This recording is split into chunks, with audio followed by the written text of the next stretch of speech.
encourage chat to complain. All right, we are continuing Quest for the Frozen Flame. As always, we need chat's help to give us feedback on sound levels, because you can't really trust the little green bars. It's just not accurate. Sometimes someone's bar looks quiet, but they are actually quite loud to the subjective ear. The challenge is that I'm on a different sound channel from everyone else. So sometimes I'm too quiet, sometimes I'm too loud. This is also our first session after the remaster became official. And there's some new rules, some that are relatively minor. Our ranger just had to choose a warden spell feat, a generic warden spell feat, instead of the feat that gave... Anyway, that was actually a retrain, because quick draw wasn't really necessary anymore. Quick draw doesn't really give the marginal benefit it used to, because you can swap without a feat. Other notable things. Death and Dying is actually not the more brutal version, and a bird had whispered in my ear, and I knew that in advance. that would be eroded. I don't know if we had talked about it last week. I think we did, but I knew it was kind of not going to go through. So, but what else? Any questions about the remasters? Does everyone feel clear on what's changing? Like, not a lot is changing. Alignment's going away. The 8 magical schools are replaced with wizard schools. There was a day one errata about the champions cause now that alignment is going away that I felt that we should probably bring up today for Skritch. All right. Yeah, I kept up with it all, but yeah. Okay, yeah. All of Skritch's strikes now are holy. Am I right? So you would be sanctified, right? I would be sanctified, yes. So all of my strikes have the holy trait. Yes. And but they don't do any extra damage. No, they don't deal extra spirit damage, so I guess it's just if something is weak to holy, it's just gonna be a little extra from the weakness. There are some feats, some oaths, and some class features that might do like I think level 9, I think you get spirit damage. And I think my domain spell Fire Ray updated as well. Okay. Did Foundry update that for you? I'm curious. Oh, can someone check for Ken? Yeah. Yeah, just see Fire Ray. You want me to see like what is the change that he's looking for? That's a good question. Let's see. Make a spell attack roll. Ray deals 2d6 fire damage with 1d4 persistent on a crit.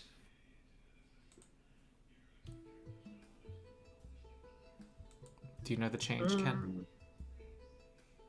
I don't remember now. I'd have to go back and listen to the video that I had it.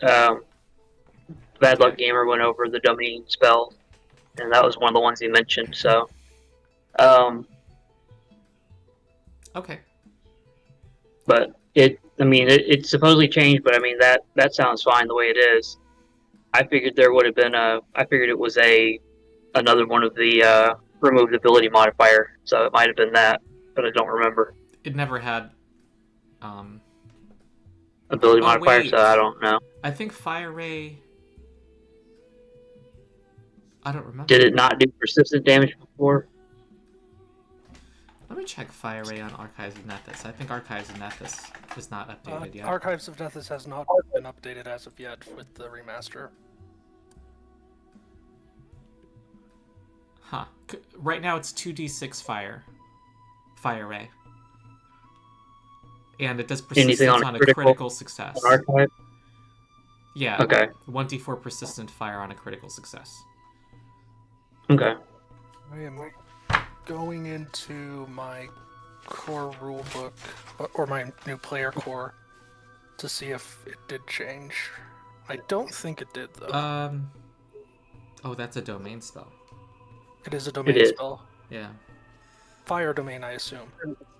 Hey, Sarakk, I only realized a few weeks ago that there is someone else who plays a character named Sarakk in another one of my campaigns. And I only realized that recently, causing a lot of confusion with the exact same spelling, too. Yeah. Fire ray. A blazing band of fire arcs through the air. Spell attack roll, 2d6 fire.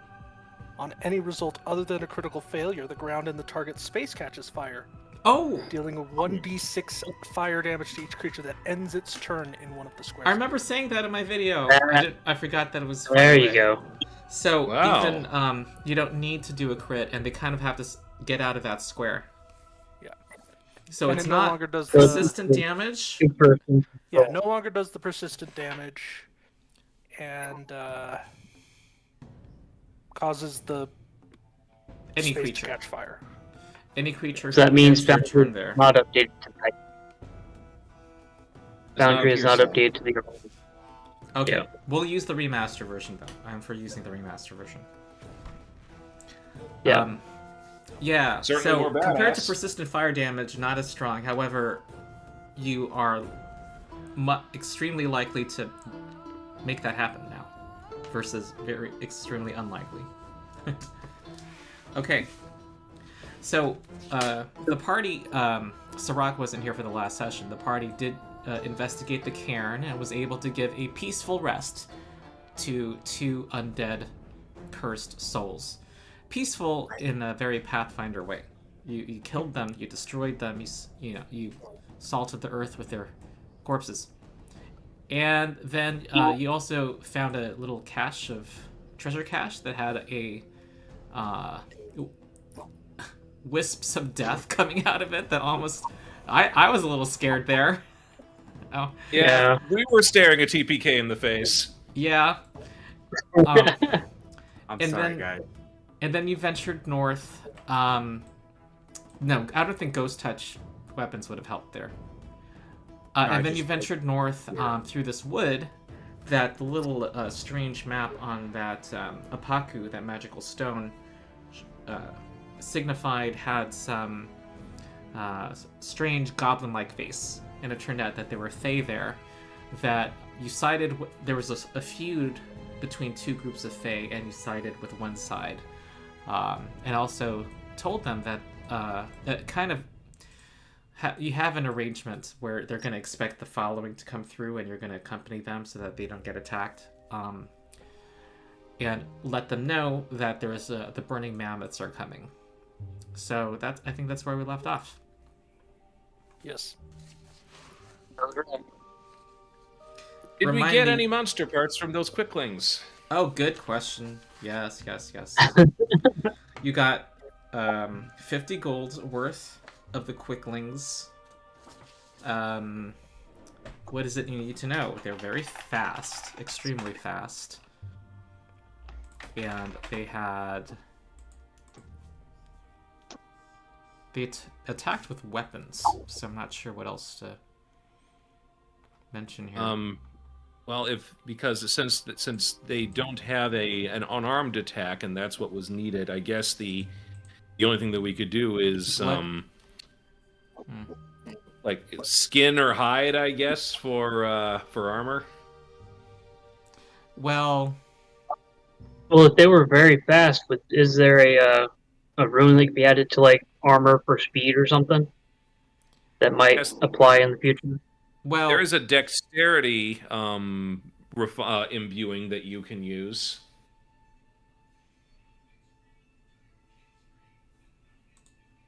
I think I need to give them one. I'm going to say that let's say they did bludgeoning damage. Just, you know, with it. I know. With because they have fists and feet, so that's the most substantial part of them. Anyway, that would be doing natural attacks. Unarmed attacks, excuse me. That was Pathfinder 1 talking. Also, one of the quicklings had a leather bag with splinters poking out of it. It looked like it was some kind of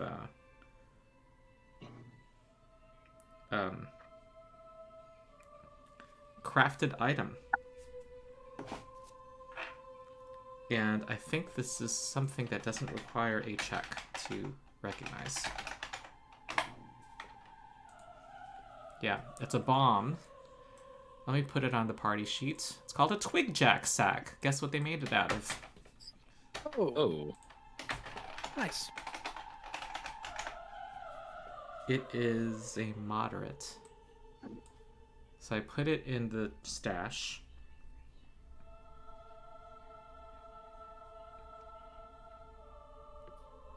2d6 piercing damage, 3 persistent bleed. And then 2 piercing splash. Nice. You can always, oh, and the way crafting works, regular crafting works in Pathfinder, in the remasters, you can craft any common item without a formula. This is an uncommon item, and you can reverse engineer formulas with the craft activity. So you don't need the inventor feat to do that anymore? Inventor is you don't have an item to reverse engineer. You just create the formula out of nothing, basically. Yeah, and another thing is when you have the formula, when you don't have the formula for an item, and that has to be a common item, it only takes 2 days of preparation to craft, not 4. If you have the formula for an item, it takes 1 day of preparation. And the inventor feat is now a level 2 feat that lets you invent common formulas, and also explicitly says you can invent uncommon or rare formulas if the GM allows it. Yeah. That's cool. Oh my god. You have the GM who knows all the remaster changes. I just realized. Since all For which we are grateful. Yeah, well, not all of them. Probably more than most. With a world of people correcting you in the comments.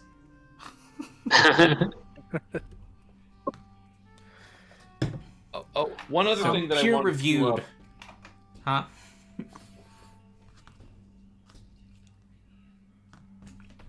Someone was speaking. Yeah, just wanted to point out to Sarakk that we picked up an item that Sarakk would probably be very interested in from that murderous box.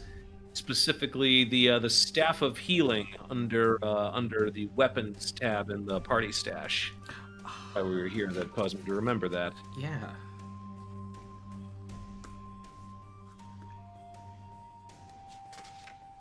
Trying to remember what magic tradition Sarakk has.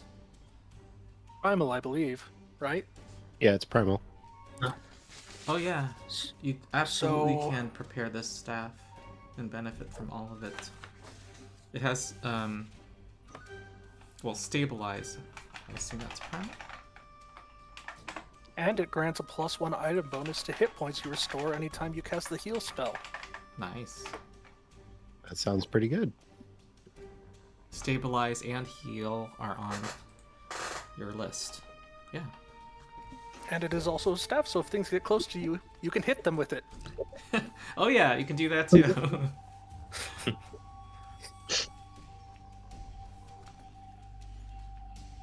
Dost thou take? Dost thou claim? Yeah, I'll take it. Okay, it's in the stash. You know where it is? Yep, I found it. Okay. All right, anything that's not claimed, if ever you guys wish you had it in your possession, and you don't, and you're in the middle of a time-sensitive situation, I'm going to roll randomly to see who's holding it. All right. Yep.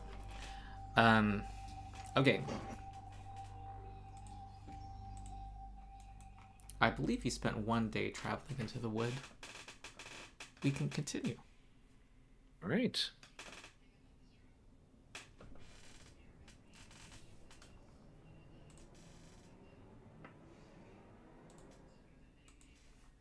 So, our usual routine, Brom, I think. Oh, yes. Oh, yeah. Actually, you've already, it looks like you already... Oh, no, that's the mad goblin face. Right. So I'll roll for the I'll roll for covering our path. Mm-hmm. DC 18 survival. Though it's actually Here we go. a wood. Okay. That's good. Conceal tracks. I'm gonna draw this. Who's that? Future me will understand, I hope, what that marking means.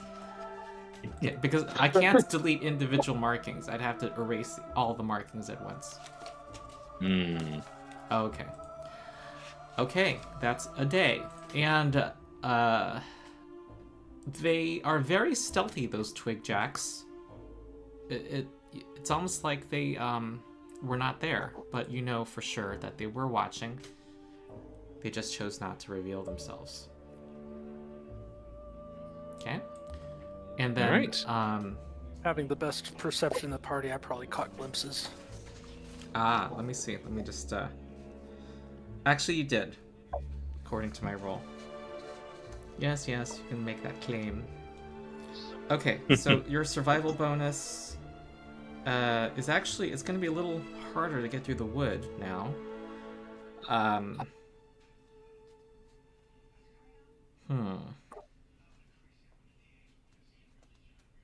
Trying to remember. Okay, you have a plus 10.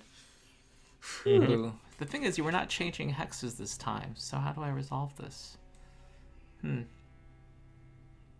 Okay, let's do the next day. You don't need to conceal tracks, and fortunately for you, there's only one hex to walk into, so that resolved itself.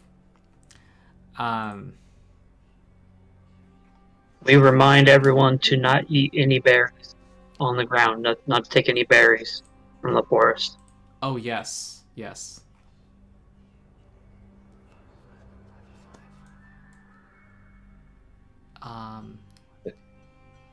Okay, good. We made it through all right? Yes. Where do you go now? Great.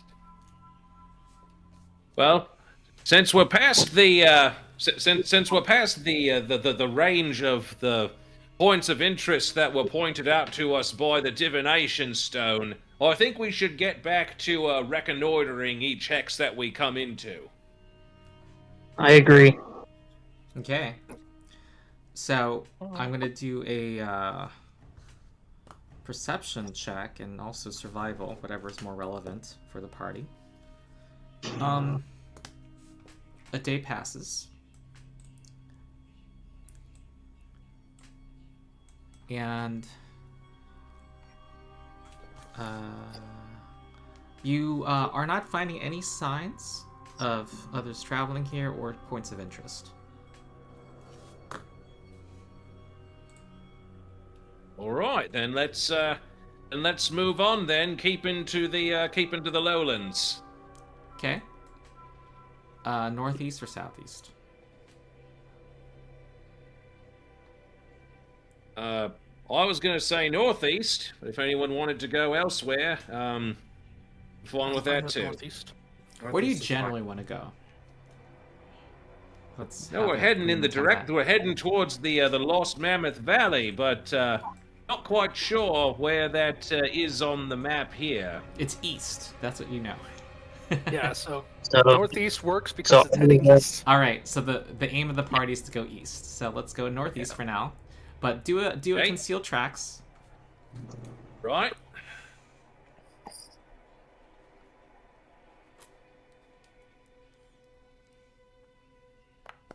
Okay. They are screwed, especially with the way these rules have been written. And you make it to the next hex. There you go. Right. Reconnoiter? Yeah, sounds good. Yep. Let's do it. Ooh. Hold on. 1, 2, 2, 1, 2. Okay, hold on. Let me update your foes.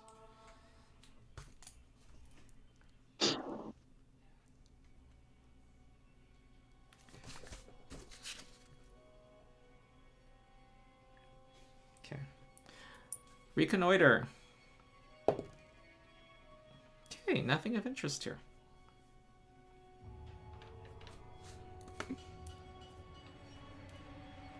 Right then. People are chilling at the camp. This is relatively leisurely compared to the previous Exodus. Right then. Shall we head southeast this time? Works for me. Yes. Okay. Cover those tracks. All right, you do see mountains in the distance. I think. Have any of you played Civilization, the computer game? I should have made those mountains visible. I have many hours. What's your favorite number, Civ? 5 for me. 5, and I like 6. Oh, okay. But I like 5. I started with 2. Well, technically, I played Civ 1 before, but I really actually started with 2. I just haven't really had a chance, I think, to dive into 5 and 6. 4 was my last one. And I really got into 3. And Civ 4 has the 3. Fall from Heaven mod that lets you have fantasy kingdoms and have burning skeleton armies. According to Steam, I have 500. Master of Magic mod is what I called that when I heard about it. I have Master of Magic from the old days. Yep. The Spell of Mastery. Okay. Oh yeah. All right, you've traveled here, and let me track their progress. I rolled a 26 for covering on this. Oh yeah. Thank ya. The Screw the Burning Mammoths. Check. Let me. Where's my map? I see. Okay, you have traveled. Reconnoiter, you want to? Sure. Okay. There might be something interesting nearby in the mountains. We get a feel for down here. Okay. What you find are tracks that are maybe 3 days, you guess half a week old. Very faint. Left by a group of humans leading northeast.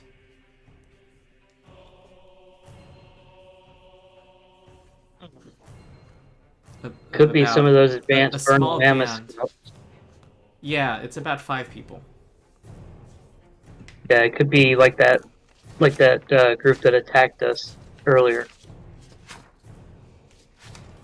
Another advanced group. Now that. Right. Well, I think that we should. Go and introduce ourselves one way or another. I like meeting new people. Yes. Yes. Okay. All right. Conceal tracks. Yes, sir. Ooh. C for critical success. Now let's not waste all of your good rolls on survival check. Gotta conserve them. At this rate, I mean, they're probably never gonna catch us. Yeah. Well, you approach a deep lake. Trying to see where the water flows from. Oh, my map's upside down. Probably from higher ground. Water tends to.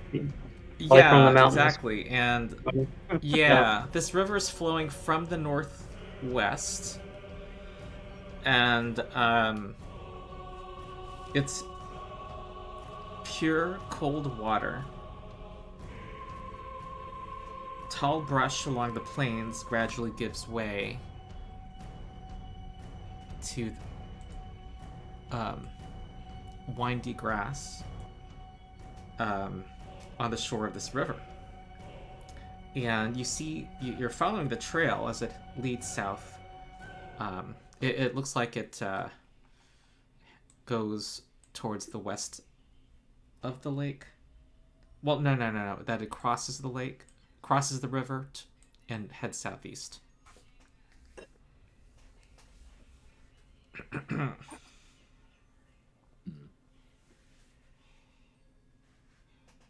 So I don't know if you want to reconnoiter here or just continue following that trail.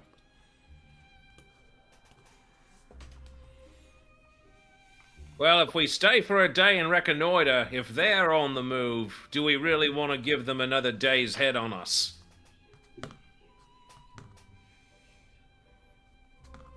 But at the same time, is this I'm either way, but I'm of the mind that we should press on. Is this a good time to let the following, take stock and maybe have to replenish water or anything since we have this fresh water right here? Oh yeah, they naturally will refill their stock. Are you proposing they stay behind temporarily, or what? I'm just saying that if the following stays here to fill up their supplies, and we can go a day forward just to see if we can catch up to the group in front of us. Possibly, I doubt it. So a day trip, like you guys have done before. Yeah. What do y'all think? Let's go find the people without our following, Okay. give them a break. Because I imagine we've been making steady progress considering, out of character, the survival roles and all that. So I think we could spare the time to go. They could take a day of rest and we can go find the interesting new friends that we will find. I'm fine with that. Okay. Yep.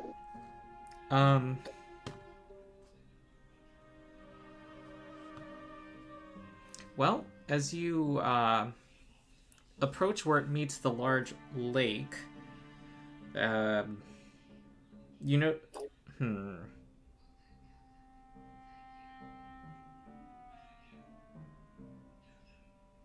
Let's see.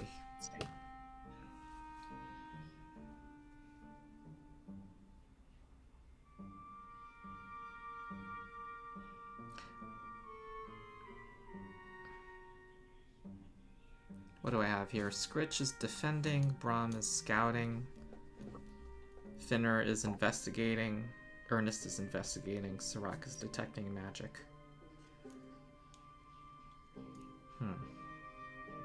Well.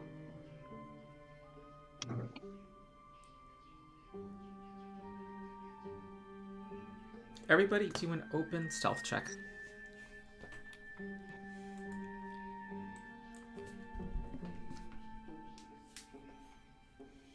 I'm just gonna...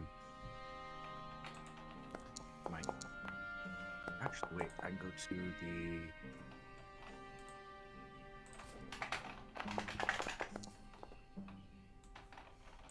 Don't forget to roll for Skritch and Flame. Doing that.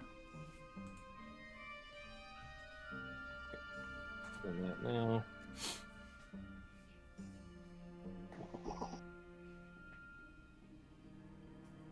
Okay.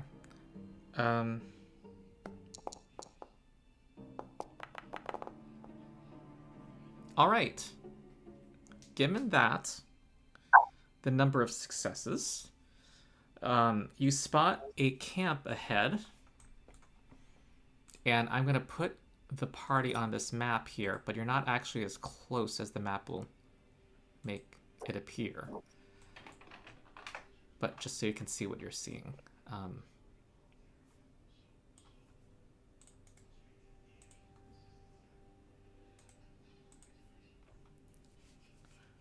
Oh, whoopsie. Yeah. Okay. Oh, and everyone's healed.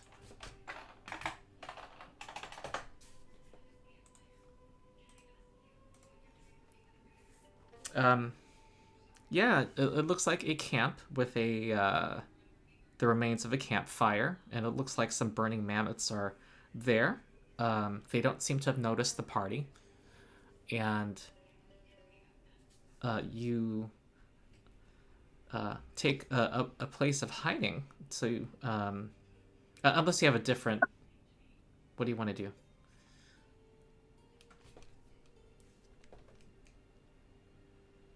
There are, let's say, there's like a ridge, like a rise in the, like a small hill that's like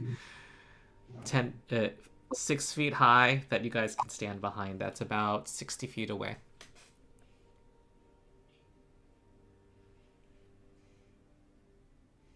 So for this, Brom is going to say, well, for something like this, I think that it's been a while since we've had Nelek come and help us with this one. So let's get the terror bird in here. All right, it may be a little harder to hide, but how long does it take to get to switch out your companion? 1 minute, I believe. Oh, okay. Yeah, let's do that. Can you place the terror bird, or do I have to? I believe I can. Let's see. There she is. Our old friend. I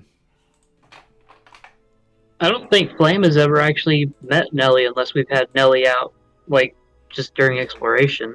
Well, Nelek would have been at the following with the broken tusks. Definitely, for sure. Right. Does Sarakk like big birds? I don't think he's particularly bothered by it. Like, it's certainly taller than he is, but you know, I think his general demeanor would be like, you know, sort of healthy respect, or you know, for the fact that it's larger than he is and could probably kick his ass. So. Yeah. Are you able to see the camp still? Mm-hmm. Okay, so that more. But none of the people in it. Okay, well, it's a weird feature of I mean, whoever made this map should have made it a little bigger, but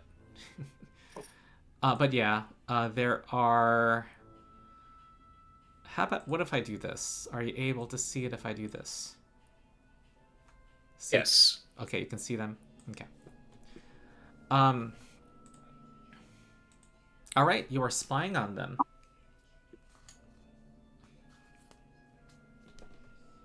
Useless to try to negotiate with this lot. You see one who seems to we be should... their leader. This particular fellow. I mean, we could try to negotiate with them still. They're not all... They can't all be bad. They also seem pretty relaxed. Like, they didn't have a watch that you know of. Okay. Their leader has a bushy beard, and whenever he talks, everyone stops talking. Seems to be in charge. Idea. Just to be clear, can we tell that these are like? I may have missed it. Are these burning mammoths? Like, is that? You know that they are. Do we? Yeah. Okay. Yeah. Okay. They have distinctive markings. They burn their flesh. They go through these painful body scarrings. Gotcha. Here's an idea. Finnur goes to talk to them. And okay. Finnur goes to talk to them. It's an idea, Finnur. I just don't know if it's a very good one. So I go and I talk to them and I tell them that they should all surrender. Yes, and I could say, you all surrender because I have an army behind me and they will do bad things. Yes, and I am the only one standing in the way of their destruction. Yes. Ah! So you want to walk openly and then say this? I think he's just presenting the plan, and I think that the rest of us are going to try to talk him down.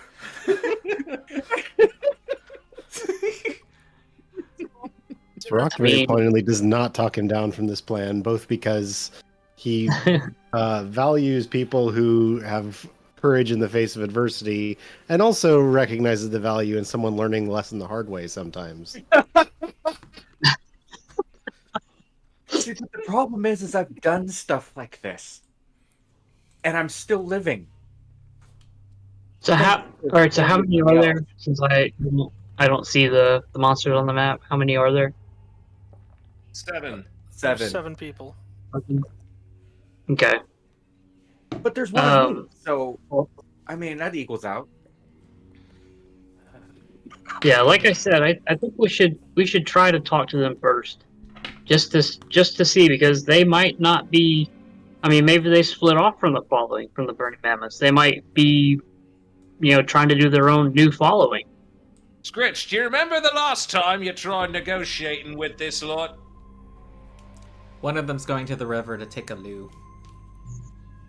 Take a whiz, actually. That's the opposite of what you're supposed to do. Okay. You tried negotiating with them, and they just shot first and didn't even bother asking questions. Yeah, if that's been your experience, maybe we'll do it again. I would probably say negotiating is not our best first tactic. Like this is Sarakk's first interaction with them outside of like just being directly attacked. So, yeah, what are we hoping to gain by trying to talk to them first? I guess would be the first question. It is Saren Ray's teachings that we offer redemption to those, a chance to reform. Exactly. So why engage with them at all? Why not just go around them? Well, that wouldn't be offering them redemption. Because they're a danger to the following. Okay. I mean, we ran into a group of them that were trying to poison our water supply by cutting off pieces of some ooze creature into the water.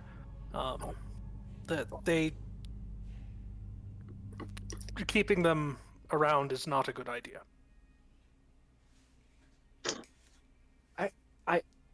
I'm curious as the ones that people have encountered so far have seemed fanatical. As of yet, you I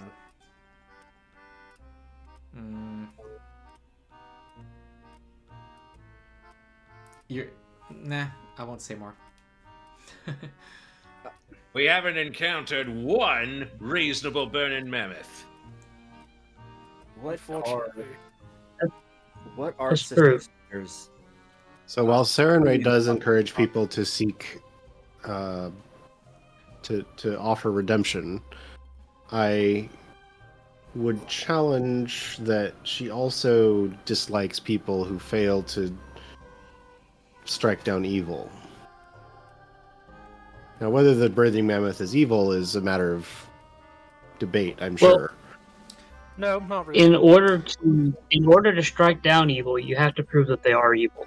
I mean, just because we have seen examples of that in the past doesn't mean that these particular Burning Mammoths are also bad people.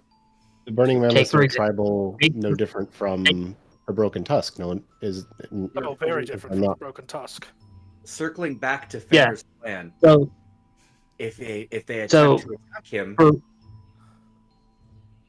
Sarakk never met Picano, and we would certainly hope that other followings don't look at Picano as an example of how the Broken Tusks operate. Certainly, but we have multiple pieces. We have multiple demonstrations of the Burning Mammoth's disposition. I'm not suggesting this off of one interaction or one person. Like a group of them trying to poison the water supply of another tribe is. I would take some pretty strong evidence for someone to suggest that was a rogue element. Do you see these trying to poison the water supply that they're right near, except for the one that just went to go pee. Look, if you Well, want to I go don't know talk if to them, if people If you are, want to go talk to them, Skritch and Finnur, you go right ahead. But I guarantee you, they will jump you as soon as they catch sight of you. And maybe then, when we're done killing them, you can finally write these bastards off. parlaying doesn't necessarily mean laying down your arms. You know what I'm saying? Mm-hmm. But do we have to offer them a chance to repent before we attack? No. Can we do it after? Yeah, we can subdue them and offer them redemption before finishing them off if they don't repent. I think Sarenrae's edict is to allow redemption, just as a point of order as well. That's very different from offering. Basically, if they throw down their arms, that's one thing. But you don't have to proactively offer it to them first. Right. This would be a whole lot easier to look up if my physical copy of this book was here. I still don't have my physical player core. Is that what you're waiting for? Yes, and it shows on the Paizo website that it was shipped a week ago Wednesday. But when you click on the link to track it, it says tracking information is not available yet. If this still shows 3 business days afterwards, I could have sworn I got my shipping notice 2 weeks ago and I still don't have it.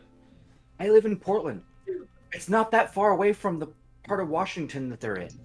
It should be here.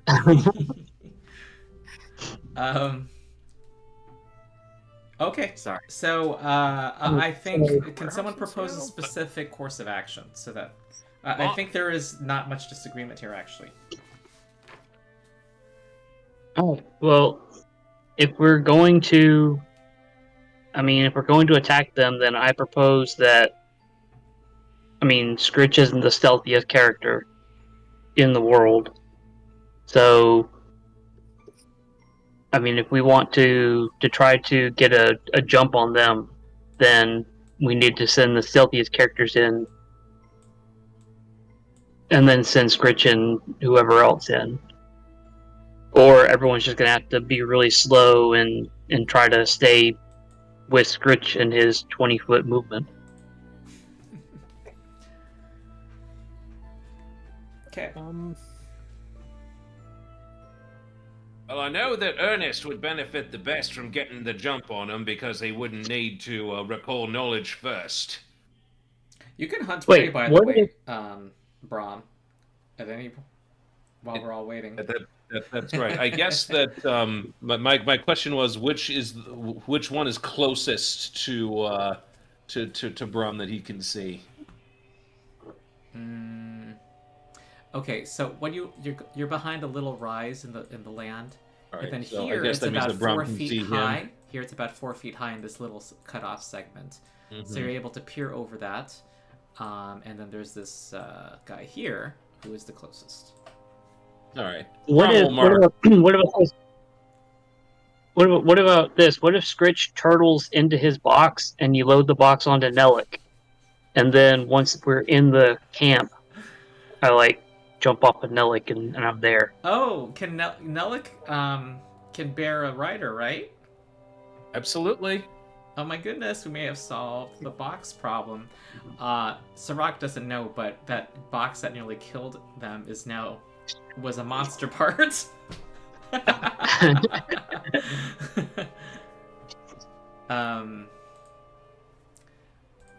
So this would basically Nelek would act under your command, but I usually but it would mainly just be to get me into melee with everyone at the same time instead of me being behind everyone or everyone having to move slow. Because once I get to the camp, I would be getting off of Nelek. I just want to know if you can command an animal that someone else is riding, whether mounted combat overrides that. You can ride some creatures. I can tell you this: my nature skill is garbage, so I won't be commanding much of anything, except for Flame, who is my animal companion. Well, I mean, it wouldn't be so much that a nature check would even be needed, I think, because the rules of animal companions are such that they are cooperative towards you and your allies. Yeah, the problem is, I think, the person command. It's hard. You can't really command an animal, like the animal's responding to someone on their back, right? That's the person who's actually telling it what to do, kind of.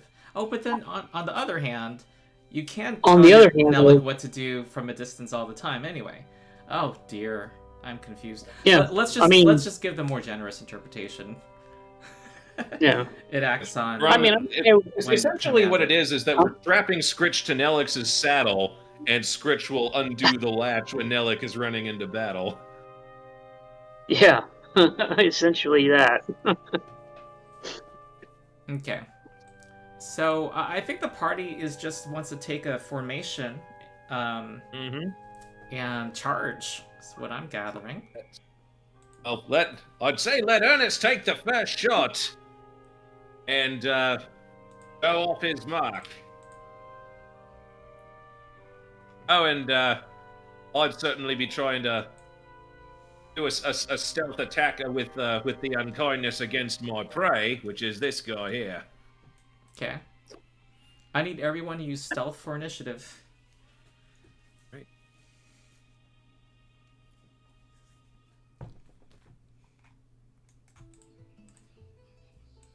And we are going to see how this plays out.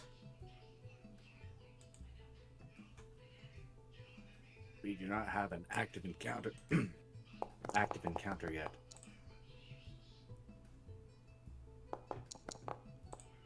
There we go. Not good.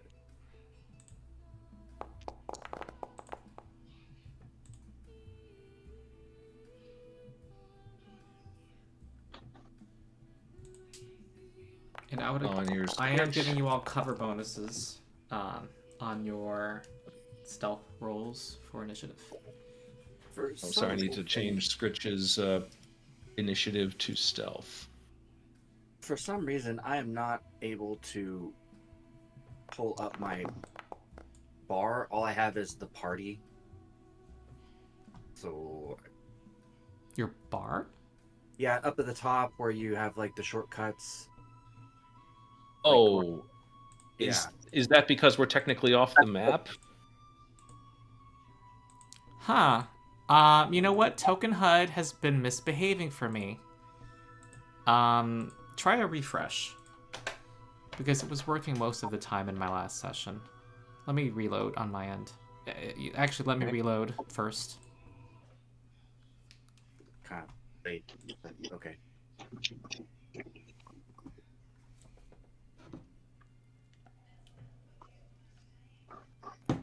Otherwise, your character sheet will have buttons. Dice So Nice is unmaintained? What? I am shocked. What will we all do? Without 3D dice. Do y'all hear me? Yes. Yes. Yes. Dice So Nice.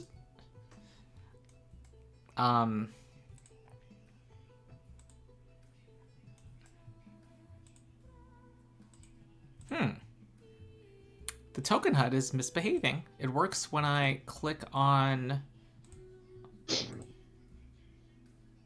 Well, it worked for the first enemy I clicked on, but not when I click on other creatures. Some of you may need to open your character sheet and make it pop out to get easy access to things. That's annoying. Alright. Reloading the whole webpage. Yeah. Okay, so y'all rolled initiative, and I'm now going to apply cover bonuses. Okay.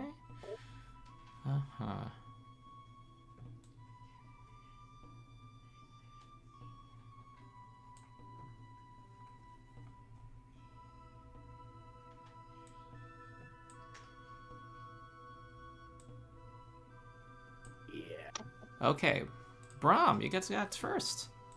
All right. I can't see any of them. Yeah. Wait, you're not. Even though I put the party. Well, when you click your token. Right. Yeah, unselect the token that you're. Yeah, but he wants to act as his token. Okay. There's a setting for me to fix fix this. Hold on. I'll make it. Okay. You know what? I'll make copies, fake versions of you on the map. Okay. Oh, whoops. Oh, no. All right. Are any of you going to stay at a distance? Let me ask that question. I don't. No. Brom was going to take it. When I can. Brom was going to take his first shot from that because with his hunted prey, he can easily fire with no penalty. Okay. And I was going to try to get into. I was gonna because I rolled stealth for initiative. They'll be off guard to me. Mm-hmm. Anyone who works after me is off guard to me. There's a vision setting that gives everyone's view. I'm just not remembering where that is. Skritch has a warhammer. So are we having it now that that we have strapped Skritch onto Nelek's saddle in his box? The simplest solution is for me to say you're all closer. Okay. Let's say you're all over here. And let's do it this. Okay? All right. Since all right, so this map's uncooperating. So go to where you logically would have been. Skritch would have been on the bird. Whoa. Oh, press Z to cycle through if there's more than one token on the same. Okay. All right. Do your violence, Brom. Righto, here we go. I don't think our initiative more. Oh, here is a. That's a little too strike open, with the Finnur. unkindness. Let's see if because of that HUD thing has not come back. Oh no! I'm gonna try. I'm sorry. Try and do. You guys all are out of initiative now. This is frustrating. I remember what I rolled. I was a 27, I think. Yeah, and... Brom and Finnur were at the front. With an 11? No, Ernest was at the front. He also with your added on, he had a 28. Ernest and Brom were at the front? Yes. Okay, they were actually tied. Yes. And someone was at the butt end. Was that Skritch? Yeah, I was 10. I would imagine it would be Skritch. Rock was 10. Okay. Yeah, originally, but Sarakk, it became 14 due to greater cover, so I know where to put you. And Finnur is at where? What number did you have, if you remember? I had. Well, it's. Finnur rolled an 11. I rolled a total of an 11, but it jumped. Oh, I get it. I know where to put you. There we go. Brom or Ernest? Brom, go ahead. You were already doing stuff.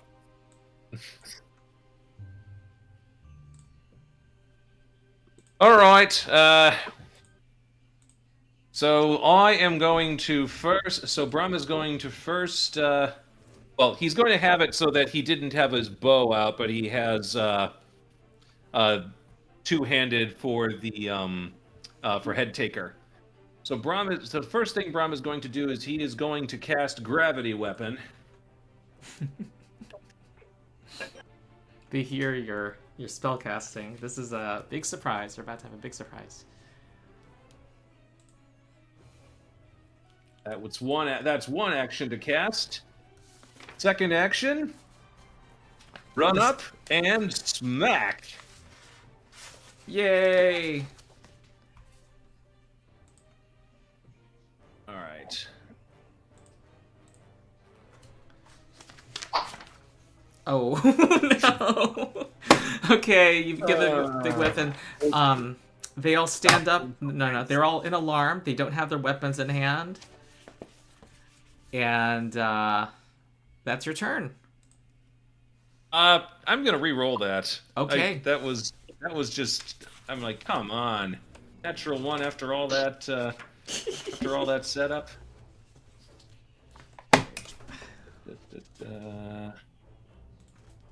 And we trying to get the hero points going for that. Oh, there we go. Okay. That's a hit. Better. That's better. All right. I have 3 stat blocks, all on 3 different pages. 1d10 Good thing I have a binder of printouts. 8. Let's see. Precision damage. Wait, okay. Hang on a sec. Precision on. Modifier there. It doesn't look like gravity weapons damage is factoring in here. Okay. Brom should be getting a +8 to damage instead of +4. Oh, there we go. Gravity weapon status on. There we go. Okay. Twice the number of why weapon is gravity damage weapon dice. only giving me +2 instead of +4? Because gravity weapon, it's you get a bonus to damage that is double your number of damage dice. Is your weapon counting as striking? You don't have a striking weapon. No, it's not striking. It's not so much that because I'm rolling 2 damage dice, I'm rolling the regular damage and the precision damage. So I'm rolling 2 it's damage weapon dice. damage dice. There's a clarification. So if it's weapon damage dice, the precision damage is not part of that. Oh, well, that was okay. I had misread that. I thought that the precision damage dice would factor into that as well. That's why it's all right. I'll go with it as is. 22 damage. Okay, that is. I mean, that's a lot of damage. That's massive damage, actually. That's a death. You just. What head taker? Guess what falls off? Okay, better than a nat 1. Okay, Ernest. Evening, gents. What would it just take an action to scramble to the top of this hill? I'm gonna say it's difficult terrain to go up it. Like stairs. Okay. So getting to like the top of it would probably be 2 actions then, maybe. Because I kind of want to go to here. And you have a speed of 25, am I right? Yes. Yes, in which case, you could only travel... Well, 15 plus 15 is... Yes, that's correct. Yes. So it takes 2 actions to get there. Actually, you know what? I think it's 1 action, because I don't think this last square would have been an incline. Oh, okay. And then I will shoot right over Brom's head at the one that I am currently targeting, the northern. Northern, that's an interesting adjective. Okay, off all right. guard. Yes, they are, because I rolled stealth for initiative, and I will... Oh. Wow, also nat Hey, 1. did I reset the dice? I should reset the dice, you guys. I am going to re-roll using hero The point, dice of course. stats mod. Oh, that's great. 1 to a 3. All right, I'm done. Okay, 11 will not hit. You still have an action. But they're still flat off guard. Oh, you're right. You're right. Oh, that's right, because it only took me 1 action to get to where I am. Okay, cool. So then I will strike at the same one again with only a +3 because yay. That's a hit. That'll do it. 9 damage right in the neck. Not to the knee. No, I don't want him to just become a guard in Skyrim. Okay, you guys don't see their health bars, but I kind of want you to see them. I see the one I hit. Yeah. I need to change some settings on my end. Oh, this guy you can see. Okay. Do you see their health bars? Yeah, we can see the wounded one and the 3 on the right. The very first one I highlighted didn't for some reason. Weird. Okay. I can't see Burn Bearer or the Anonymous. Actors. What? Configure default sheets. Sorry, the interface has changed on me. What? Oh, this is not what I want. I want token settings. You need to get your paralegal to work on your tech issues. Yeah. Okay, good. Okay, you have wounded, heavily wounded that one. This one gives a battle cry. Picks up a weapon and yells.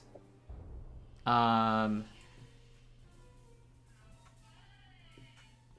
know what? Yeah. Okay, and runs forward. Picks up weapon, runs forward. Ah! And this is the Burning Mammoth Hunter. Okay, I have 2 desks, a binder, a cheat sheet, and 3 stat blocks and different sheets of paper. Here comes a spear. Spear attack against Brom! Ah, that's a miss. Okay. And this one acts similarly. 25-foot speed. It's going to attack. Brom is not having it. And their leader is...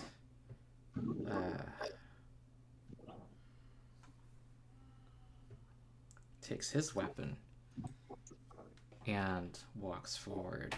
He stalks forward.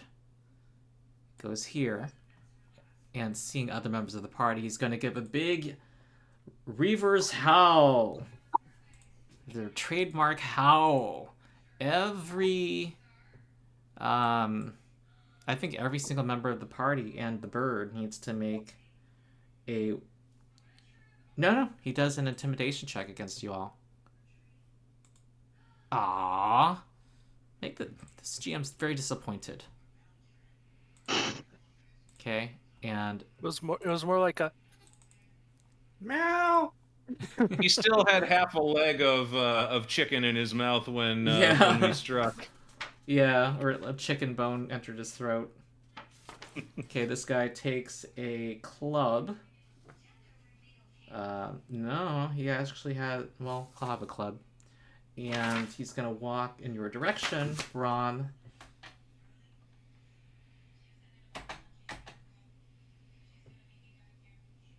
I think he sees an opportunity to go forward, so he's going to climb. That is not... All I can do is go there. Sarakk, you're next. You're also... All right. Yep. No, I was just trying to find my mute button. Let's see here. So our friend across the... And you're muted again. Uh-oh. I'm muted again. That was weird. I see what's happening. Okay. Duly noted. The hunter across the way, the wounded one, does he have cover for ranged attacks right now from where I am? Lesser cover. Okay.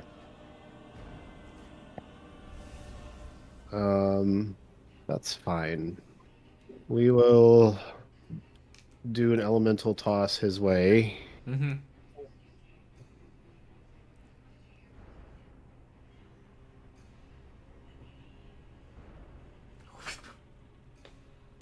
All right, fire hits its target. And it does 2d8 damage. That's 11.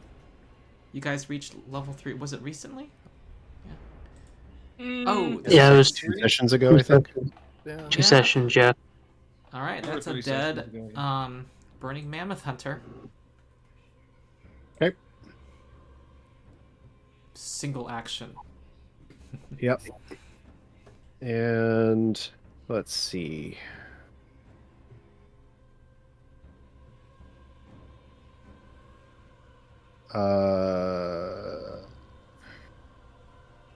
Sarakk is going to reposition to here with action 2, and with action 3, well, actually, reverse this. Action 2 will be glass shield on Skritch, and then action 3 will be move around the rock. So. Okay. The dog has to be in separate spots. So. Okay. Or both. Okay, glass shield is on Skritch. Here comes another one of them running forward. I think they're going to try to run past, try to pressure you guys in the back. And then this guy, I don't even remember what this creature is. I have 3 stat blocks going on here. This guy's going to go here and just flank Brom and attack Brom with a club. That's a miss. Skritch is next. Okay, so on 14 or 13 or something. Yeah, I was gonna say I thought I was at the bottom of the round, basically. Did Finnur not go before me? I haven't gotten. Oh, Finnur! Did I skip? I'm sorry, Finnur. It's okay. All right. So my first action will be to exploit vulnerability on Mr. Majoic. Mm-hmm. And so we will make. Let me pull up the.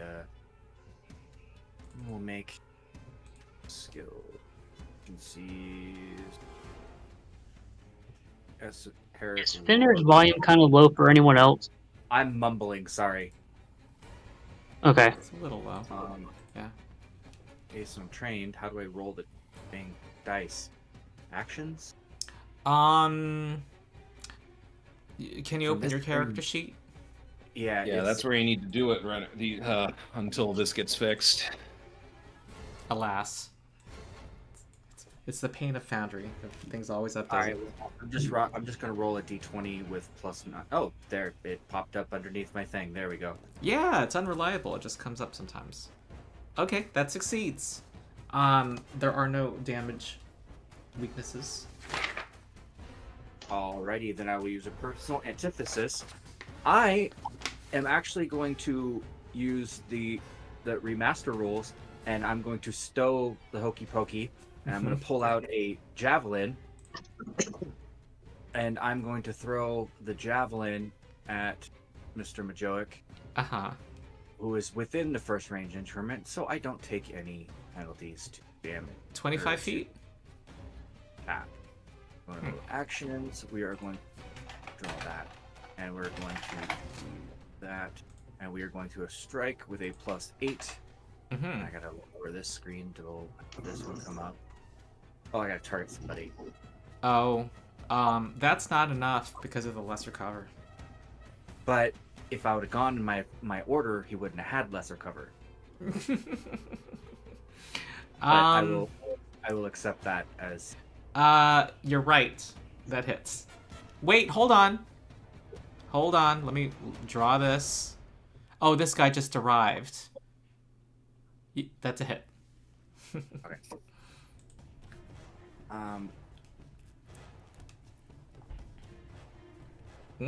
And we add your bonus damage. It has a weakness, right? Personal antithesis. So 3. Yeah. That's 11 damage. 3 now? Yes, 2 plus half your level. Oh wow. Okay. Sweet. Not bad for a throwaway weapon.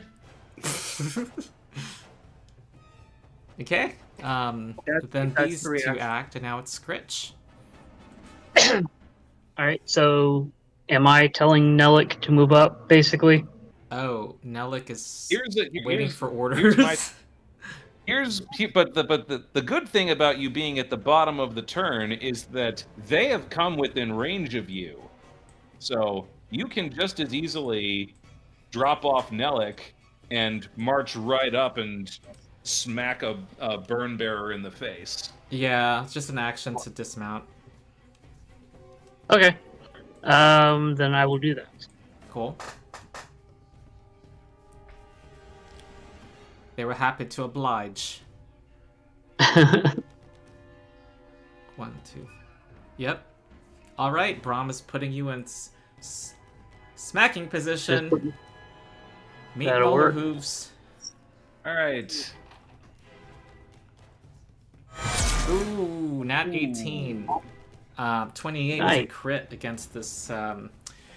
These burn bearers were creatures that, or creatures, people you encountered back at the Night of the Green Moon when they were a little, slightly more formidable than they are to you now, relatively. All right, yeah. That's a instant death. Wow. Yeah. All right. That's. I will make a note. I will make a note for the future that I will probably be trying to go non-lethal. But okay, let me use the bathroom really quick. I'll be right back.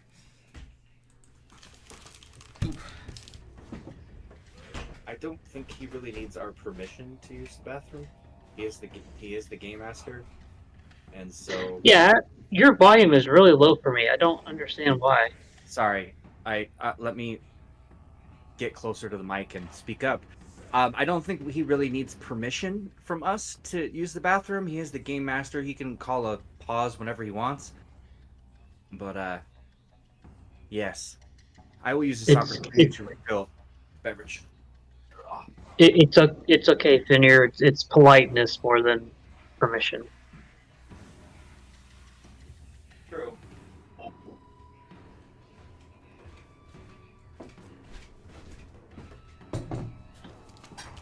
Okay, I'm back. Welcome back. Brom. Right, so we're gonna have Nelek come and join the party. Just action right there, and perfect. That's first action for moving Nelek. I'm going to mark Majoic as. Actually, no, I don't want to. I stole Finner's thunder last time with that, so gonna have Nelek come here. I'm gonna mark this particular no, this particular sword as my prey. Mm-hmm.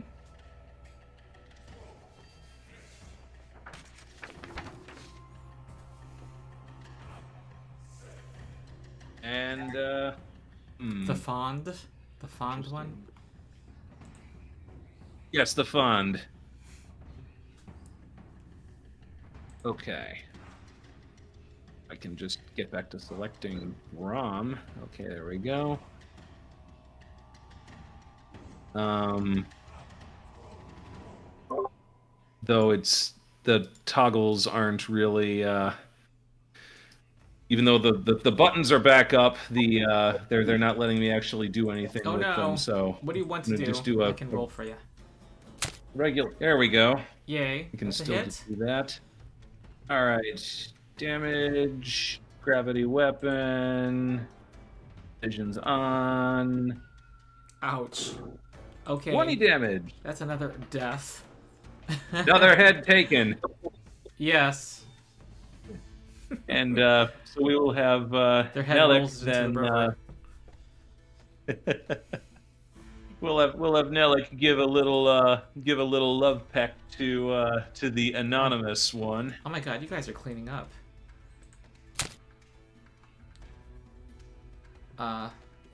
Yes, that's it. That was a hit. Jeez. No precision damage this time though. Right. So Nelek just does 9 damage. All right. Dead. And that's Brom's turn. Okay, rest. Wait, was it? No, that was just 2 actions. Command. No, yeah, that was 3. Mark, strike, and then Nelek command. So yeah, that's Brom's turn. I don't trust this. This is going way too easy. This is not how things have gone for us.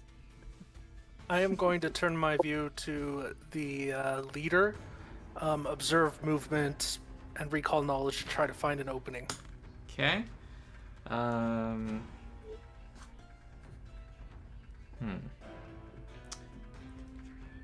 Okay. He is off guard to you. He is a reaver. These are people who, Reeve. yeah. I'm just trying to get a little more interesting information for you guys. Well, if you care, go ahead. A lot of humanoid creatures don't have a lot of interesting things about them. Yeah. It's just like, yeah, it's a human.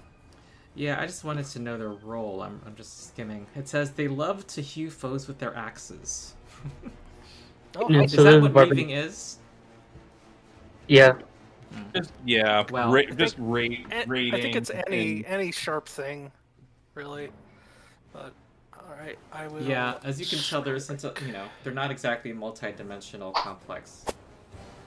A 15 misses, okay, and I will attempt another arrow and hope for a high roll. Hey, high roll. Yay! There you go. Oh, not much damage. No, but it's damage, and I'm done. Damage is damage. This guy steps here. He's going to go after Brom. With a spear. Ah, they actually hit you. 6 piercing. Right. This is this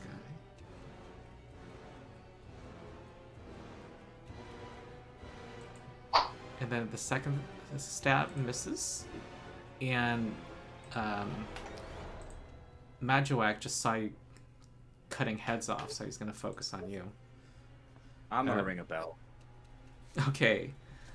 He gets a will save. That is, I believe, correct. Okay, succeeds.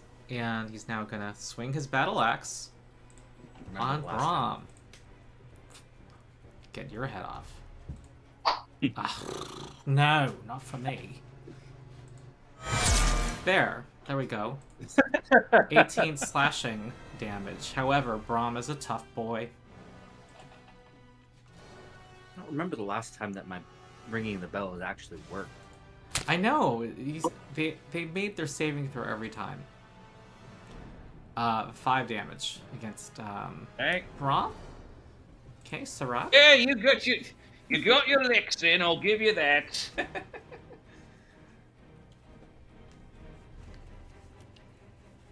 All right. Hearing Brom take a beating, Sarakk will come around the bend and toss a ranged heal. Mm-hmm. That's got to be completely demoralizing. Think about it. All of his wounds get patched up from some. Yeah. Okay. Let's see. There's an item bonus.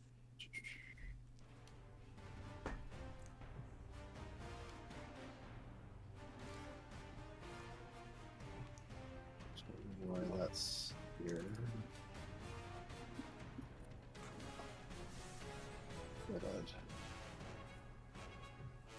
No, it's not acid. Whatever. We'll deal with that in a minute. Oh, so it's actually 16 because. Is this a level 1 heal? No, not me. Or rank 1? It is rank 1, but it's also my featured spell, so I don't know if that changes anything. No, you just have the option of upcasting it. Don't know why it Didn't notice Brom. that. Doesn't heal there. doesn't the staff of healing add to healing? Oh, Yeah, yeah. that's what. It adds +1, yeah.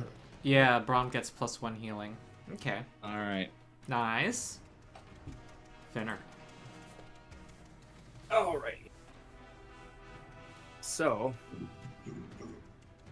can do things differently. Let's see if there. That seems good plan. So I am going to move here. My first action, set up a nice little flank, pull some heat from Brom. I will target using the correct. This is the thing I'm using my PC and my laptop. I got to remember to use the proper things, and of course I have to go to this to. So I've targeted him. I gotta go to my actual character sheet to use my second action to switch out my javelin with my hokey pokey. And with my third action, sheath the javelin, draw the pokey. Wait, you threw the javelin, right? So. Well, yeah. So, but on my character sheet, I need to sheath it. So I'm going to strike the leader guy. Yeah. And that hits. I can see why you're all suspicious. Yeah, this 8 so this is damage, but actually 11 damage. Oh, plus all right, 3. blood's coursing over his head. That's your turn, Skritch. Is So, how far out did we leave Flame behind? He is 15 feet behind you and 1 stride away from either remaining enemy. Okay. So go ahead and I'll command Flame to move up and attack whichever one is closest. Okay, Majuak. Did you want to try and take him alive? I don't know if the wolf is trained to do non-lethal. The wolf can easily still get into range of the other one. Yeah, if Majuak is the closest, then I would move Flame up to the other one and attack the other one. All right. All right, let's see if I can't. All right, here we go. Rolling for Flame. Okay, 14 plus 8, 22 hits. Okay, for 7 piercing damage. Okay, wounding. That's now a wounded burning mammoth. Alright, and then Skritch will use his second action to might in melee with anyone, or no? Not currently, but you can get into range with Majuak and try a non-lethal on him if that's what you want to do. Alright, so I'm going to move up with 1 stride to get into melee with Majuak, and then I will use my second action, or my third action, to cast the shield cantrip on Brom.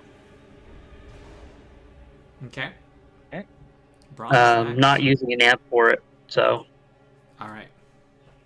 Have I shown this group that there's a module for psychic amps now? Really? Yeah. That's cool. That's cool. Though, are any of your spells? Well, anyway, I only have shield. Yeah, I only have shield right now. So yeah, and that's not changed in the remaster. So I think it's okay to plop those spells in with your character sheet once. Well, I thought they said that the shield spell itself did change, but the psychic version wasn't affected by whatever changes were there. I don't know what changed about the shield cantrip. I don't remember the shield cantrip changing. Okay.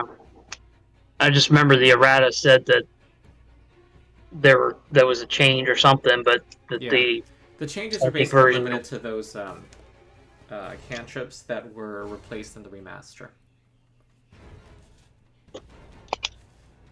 I gotcha. Yeah.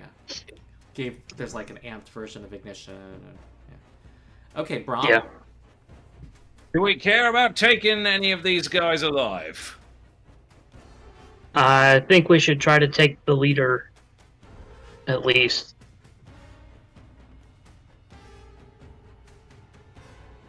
if any of them would know anything about their current activities, he would. Oh, we don't hear you, Brom, for some reason. I'm not Oh, sure I was just thinking. All right, then. Brom will move his. We'll lower. We'll swap to a one-handed chat grip. says shield remaster can block any kind of damage now. That's a big change. How did I not catch this? I'm so disappointed in myself. And Brom will. So Brom is then going to do a fist attack on Majuak. Okay, so that has no penalty. After. Yep. All right, so here we go. That's a hit, and you got precision damage too. Yep, we'll do that, and the gravity weapon as well.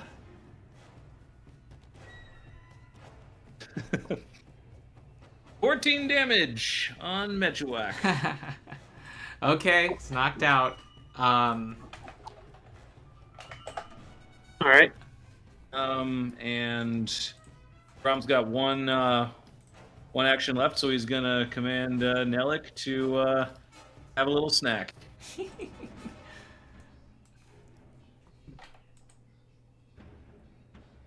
Feeding time, girl. Yeah, go straight for the entrails, I'm sure. That is a hit. Okay. Yeah, all of these folks were lower level than you guys. Or 9 damage. That is a kill. Alright. Its intestines now grace its beak. You have defeated those foes. Yeah, you have taken over their little camp here.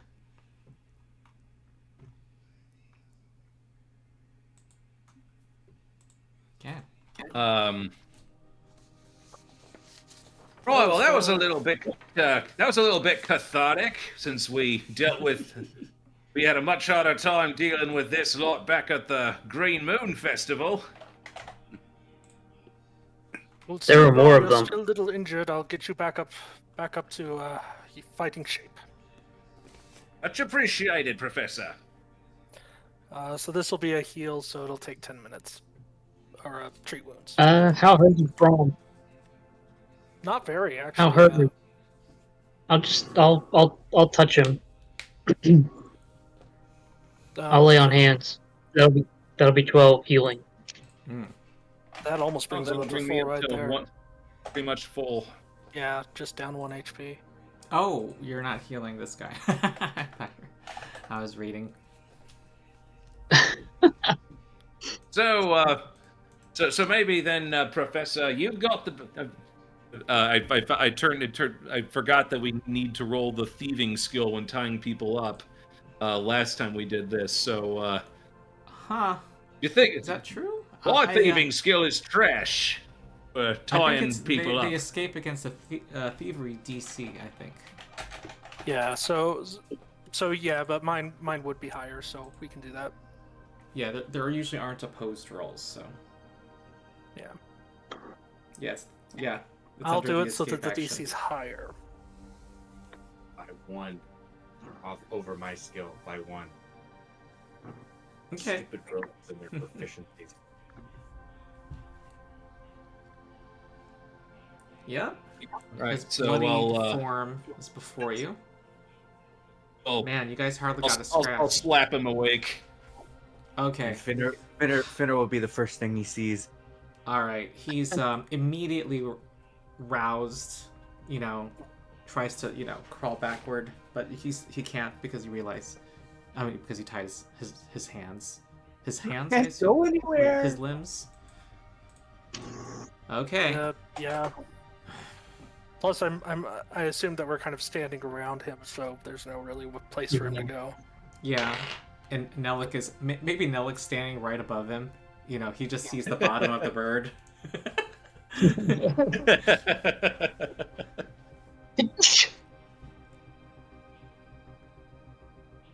Hi Yeah, there. he's My name is surrounded. Finnur. What's your name? We are cunning. We, I was given no information that will be of any use to you. You will be. Well, that's suspicious that you would say something like that before we ask about it. Of course, you kept me alive. I'm not stupid. You try to get some information from me. I fought with honor. Ivarsa will, and the gods will be proud. Oh, we can send you to meet them. Go ahead. Oh, but I can't see. just... You know, he looks at the decapitated heads.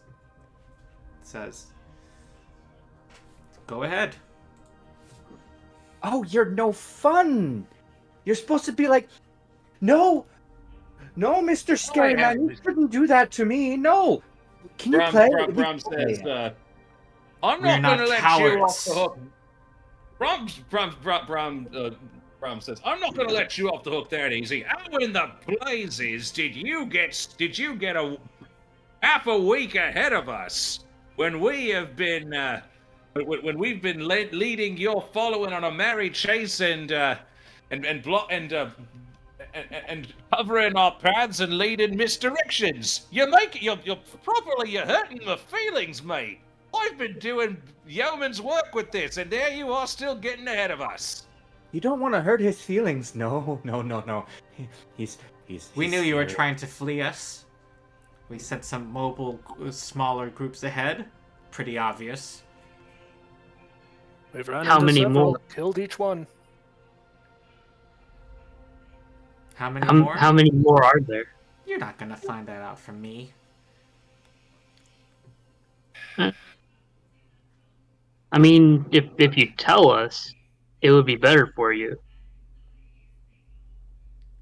I am not a... I will die with honor. I will not betray.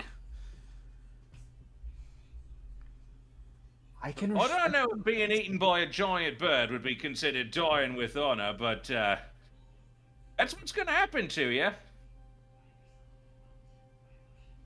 So Brom gives a little nod over to Nelek. Wait. I have an idea. So you could get eaten by the bird, or he pulls out he has a sword. I make it quick. Yes. So what you can do is you talk to me. Yes, you like to talk. I like it when you talk, and we make it quick. Or you can give me an intimidation Birdie check. gets eat. An intimidation check with the usual your crazy +2 circumstance bonus.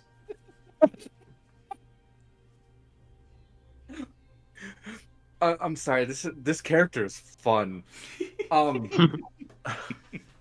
So is this an intimidation or? Intimidation. I mean, this is almost diplomacy. I'm better at intimidation.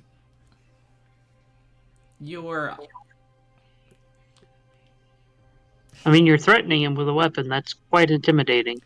Yeah, but I don't know how if this is intimidation. You are persuading someone to submit out of fear of pain. So this is +2 with circumstance? Yeah. Okay, I'll take that. Going to that roll. Oh. Huh. What was it? What was the pending question? That's not what he's saying. That's what the GM's saying. Oh. How are they? How many more advanced party groups are there? He kind of looks at the bird. Perhaps a dozen or so. Brom raises his eyebrows at that. It's like, they basically sent half their following ahead. How many? Yeah. If they're sending all of these advanced parties, how many could be left in their following? That's behind that. You guys, through your eye for numbers feat, believed they had over 200. And if we think about all the encounters that we've had with them up to this point, I think we've killed 25. Not even counting the Green Moon. And something tells me that we haven't even encountered the most powerful. I mean, obviously their chief. In this sort of a following, no doubt the strongest and the most powerful is the one who leads them. All. Oh, hush! And enslave you all. Most powerful among them. I'm not saying that she's going to be more powerful than us. But... And the weak will be purged with fire. Finnur pokes him in the forehead. Shush you. We'll ask more questions later, yes? So, if there's about a dozen, and how many advanced parties have we encountered? 3? 3 or 4. Yeah, I think 3. Counting this one, 3. Well, there was the one poison in the water. There was ambush. The poison water was... Oh, you're talking about before you went to the Red Cat Cave. Yeah, that was before even Red Cat Cave we encountered the water I was poisoners. counting since the Red Cat Cave. Yeah. Oh. But yeah, 3. So then just 2. Yeah, 2 since this was the cave. second one then since Red Cat. Yes. So Finnur's going to bend his face down. I guess I should come to him. Bend over at the waist, looking at him. Is like, okay, I have an idea. I'm going to give you this chance because Sister Cinder, she smiles on you today. Yes. You can live if you would like, and to do that, you would have to renounce the burning tusks, and you could either go on your way. Mammoths. Oh, yeah, whatever. Yeah, you'd have to renounce your tribe and just go off on your own, or maybe we could find a task for you. What do you say? He never. Okay. I will not be your slave. Actually, are you giving him a quick death? Before I do that, do we have any more questions for him? No. Okay. I don't think so. Well, may your We offered him his smile chance. upon you, because you will be meeting them soon.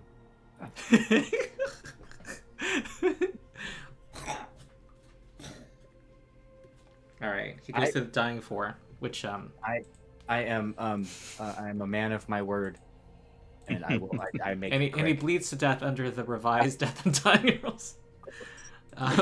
The original Death and Dying rules. Okay. The revised pre-errata. All right. Well, let's see what they've had in their camp then. I'm I think looking. there's no good or evil in this anymore, because I think threatening somebody with severe torture would probably be not a very good thing. Like, I wouldn't necessarily call it evil. I call there's it no chaotic, alignment. though. This is the remaster. Yeah. Well, I'm trying to think. The anathema for the paladin says something about torture. you didn't do anything. I don't think there's any No. anti-torture stuff, honestly. That's mainly just like that's mainly just like table rules that torture is usually right frowned on, I guess. I think for the paladin, it's to act without. You know what? They actually removed the honor part in the remaster. Someone pointed that out. Yeah. You can be an honorless paladin. Ooh. But they did keep your word part. I think. I think Yep. that's where a paladin would. Yeah. Okay, I think we're at our. Can we have our little break and resume in 10 minutes? Works for me. Okay. Okay, cool. Sounds good.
you might want to watch what's on your screen right now. You've got addresses showing on your camera.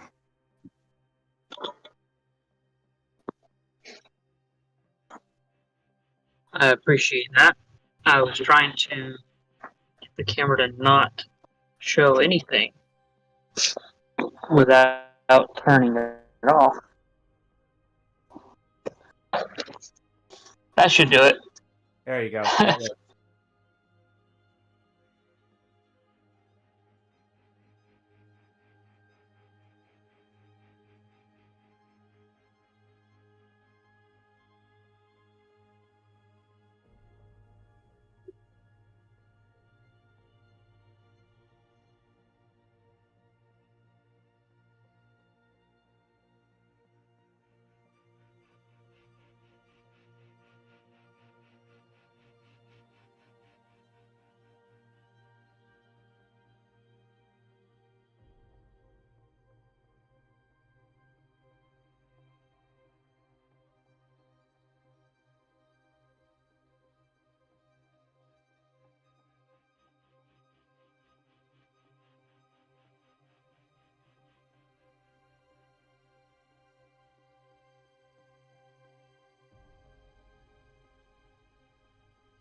The shield spell was buffed. I am so disappointed in myself.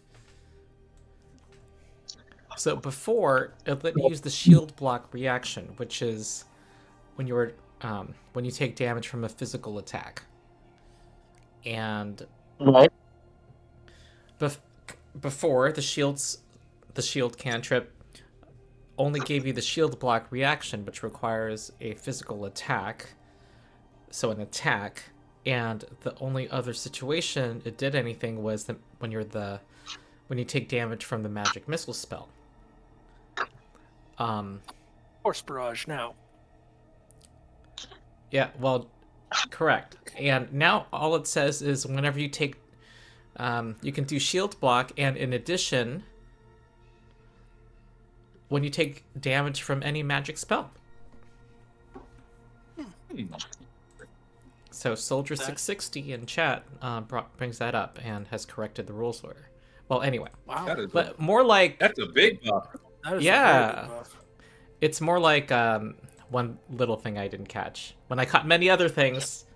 But it does specify from a spell, so like you couldn't use it. So you could use it against a fireball, but not from a dragon's fire breath. It says any spell or magical effect. Okay, and dragon's breath is a magical effect. Okay. Yeah. Wow.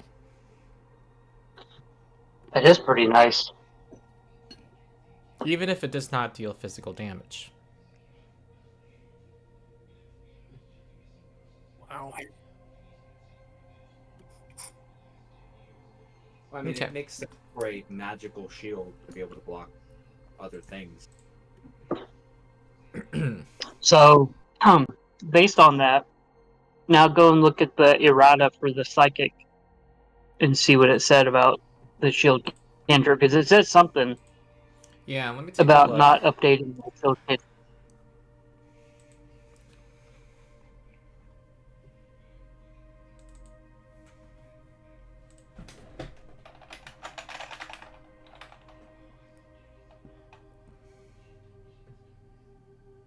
While there have been some minor changes to the shield cantrip, the way it is used by the psychic is unchanged. So you can still target an ally with it, but with its current buffed effect, apparently. And you can... I wonder if it's currently limited to... If it just procs off of whatever the shield spell says, you know? And then the shield spell itself is changed. That's the thing to look for.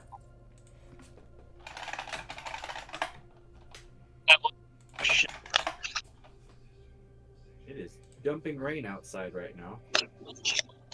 Where are you? What do you- Trying to remember Portland. where you are. Oh, you're in I'm- Portland? Yeah. Isn't that like 98% of the year for you? Well, as of recently, last few years, no, but you know, climate change and whatnot. But Oh, okay. yeah, it's fall. It rains a lot here during fall, so Yeah. Okay, We've the been getting psychic... some rain out here and as well, so.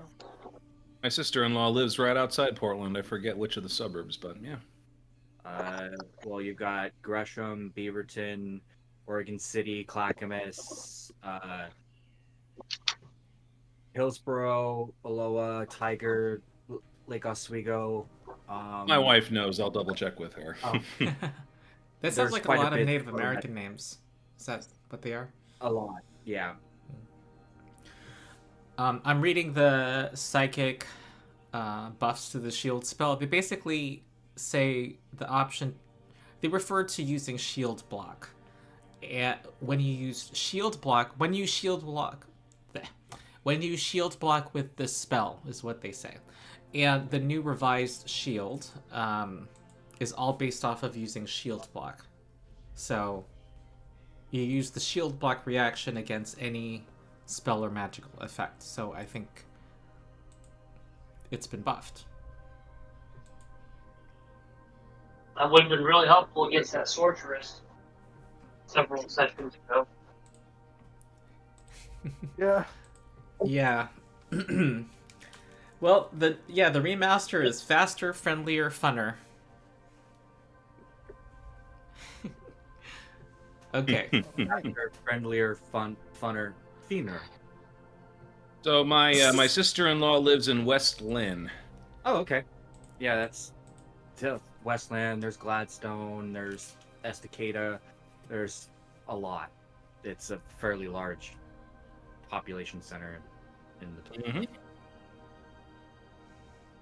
All right. Well, your day trip was productive. Yeah, stamped out another threat to your following. But they didn't have any valuables on them, unfortunately. They just had the... Well, the Reaver had the tallow bomb. Yeah, I'm carrying 2 of those. Haven't used any of them yet. Well, I will add another to your inventory. All right. Speaking of that, have you wanted to try to do anything with that twig jack bomb, Professor? Well, I mean, it would take what does it take to... Hold on. Take downtime. Yeah, it takes downtime to do that. I don't know if we have to... Okay. And we've been basically going. We really haven't had days of downtime. Maybe when you guys reconnoiter. Yeah, maybe when you reconnoiter, I can stay behind and take care of that. Yeah. Oh, except that then I wouldn't be there if you ran into something. True.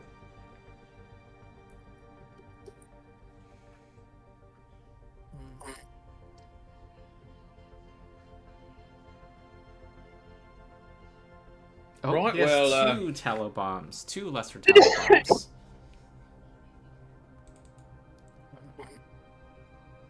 I'm gonna put them in your inventory. If you protest, you can put them in the stash. Yep. All right, Ed. I am with the remaster officially trained in them, so... Ooh. Because before I actually... Wait, no, they're martial weapons. Bombs are martial weapons. Oh, Yeah, wait, right. wait, yes! before Oh my the remaster, God. I wasn't trained in bombs. That was such a weird... Yeah. Rogues should be able to use bombs. I approve. Yep, because bombs are martial, so... But Yes. so now I am trained in them. Before, I was carrying them around but wasn't trained in them. I don't know why I was doing that. Anyway. The full transformation of the rogues into a martial class is now complete. Yes.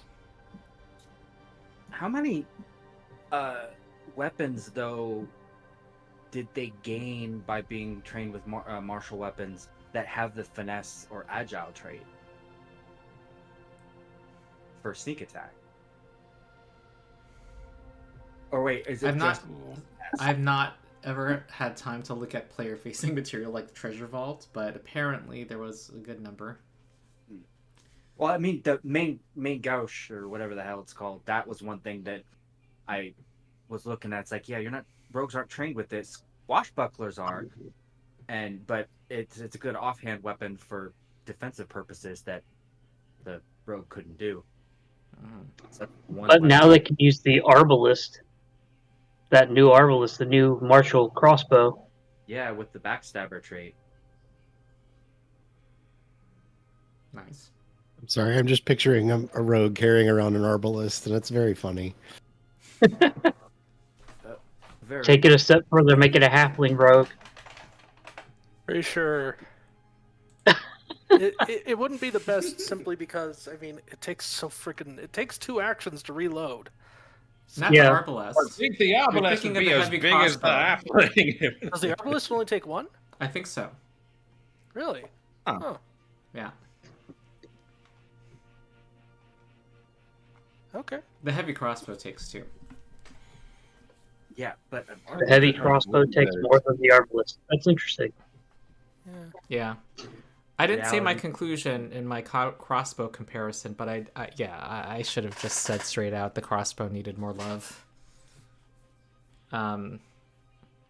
Like, I think it could have used... Giving it a deadly trait wouldn't be that broken. Next to, short bows having deadly D10. But I digress.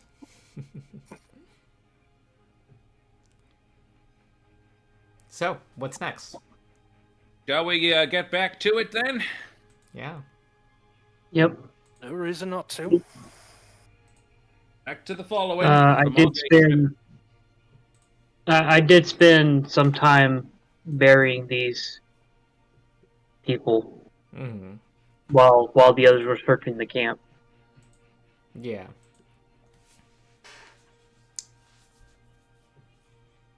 So what say we just continue on the route that we had with the following, past the camp.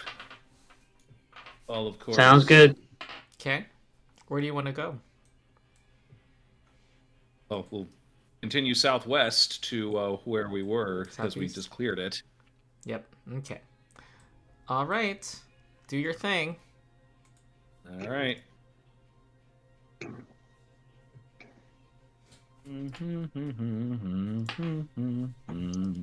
Aha. Okay. They will not find you. Well, you are on the shore of the lake, and people are refreshing their stores. And say we cross the water to wait. This is hills, so we'd probably need to keep to the lowlands. Yeah. You see the mountain range to the east. It's not exactly clear how you'll get find a pass. But yeah, looks like we will head that way. And I will not allow you to conceal tracks because it's kind of I don't see unless you create fake tracks going south. Let me see if that's the thing. Plants false tracks. The party plants false tracks to mislead their pursuers. The character attempts a DC 18 deception check or DC 18 lore check or of the hex's terrain type. I would allow geography lore.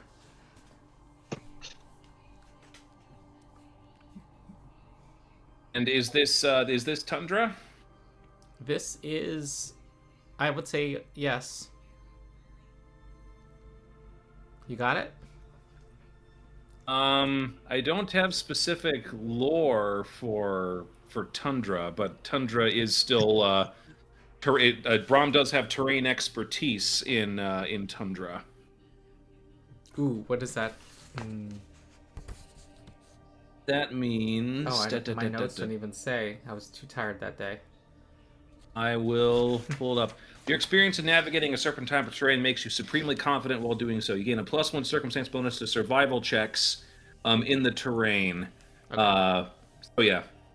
All right. That doesn't sound like it's equivalent to lore though.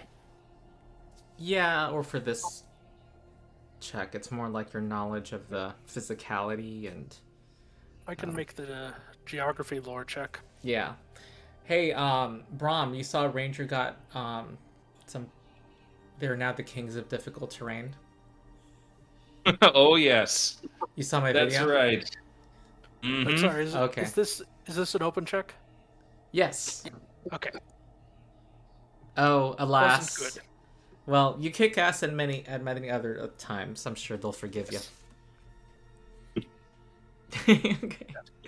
This would have just been the cherry on top. They're not catching us. This is just to troll them, really. Oh, where did my pen go? Here we go. Maybe they'll think that we're very clever and we set up fake tracks to make it look like we did fake tracks to go north, so they think that we're going south, but they'll actually think that we're going north because we did fake tracks to go north. Now I can't see because I can't reveal the map to myself without revealing it to you guys. Here, I'll close. I guess my we could close. You could ask us to close our eyes. Oh my god, this is like I'm in preschool. I mean, I don't. You can put the party on Yeah, your I know, map Ken. and then go look at that map yourself. Okay, all right, hold on. Uh-huh. Oh, come on. I gave you an aura. Oh my god. What's going on here? Ugh. I just need to know the terrain. Okay, you can uncover your eyes. This is silly. I'm just going to look at my map. Foundry's being silly. I could go and get my hard copy of the adventure and check free. I am an Adventure Pass subscriber. No. 1,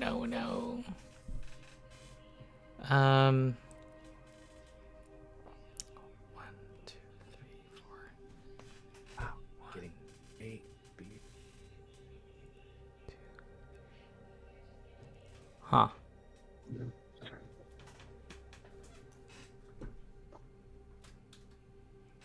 I really This is... Okay. Alright, I now know what to do. Alright, you travel. Travel northeast. Yep. Did I already move you northeast? Yes. Okay. Alright. Shall They we passed. reconnoiter then? Yes, you shall. Yep.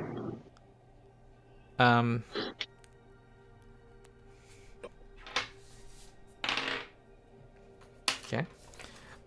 Well,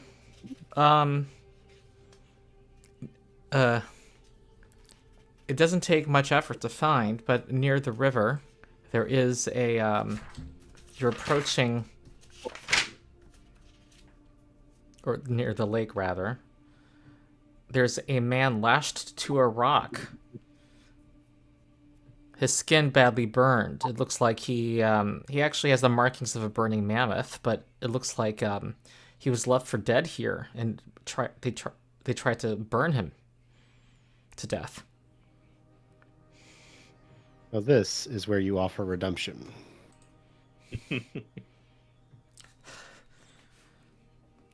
He's unconscious. Maybe you should try healing him first before he dies. Yeah, I was going to say I will begin looking him over, trying to get and try to get him to not be dead.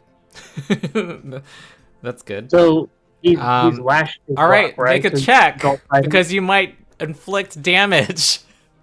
Yeah. He has the wounded 3 condition. I'm telling you right now. Oh boy! Well, then I will just lay on hand. Oh yeah, Ken or will we not could let use- anyone die under his watch. Or we can do the magic, I guess. All right, here comes the holy You can man, heal him the rest of or the the way if holy they don't- goblin. The holy goblin. All right.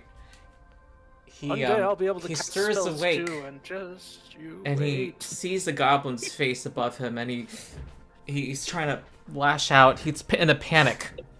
He Calm down. Calm down. he I've healed you. he looks terrified, out of his mind. Can you tell us why you're here? Why were you left here to die? I failed. Do you understand? You failed in what way?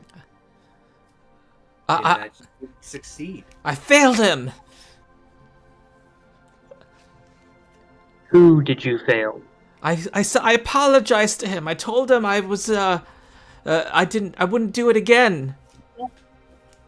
Who is him and wouldn't do what again? Picano, he said I can't question him. I told him to not leave folks behind, for us to stay together, and but I questioned not only him, but also Ivarsa. Picano is having you leave someone behind? This Picano person doesn't sound like a very nice person. You remember Picano. Shh. Oh, were you trying? didn't Okay. know that? Well, I guess he does now. Apologies. You didn't make it obvious that. Okay. I knew it. And I'm a I goblin. don't have any information to give you. You can kill me. Don't want it. Do you want us We- to kill Well, maybe you can at least tell me where it is that Picano was going when he left you behind.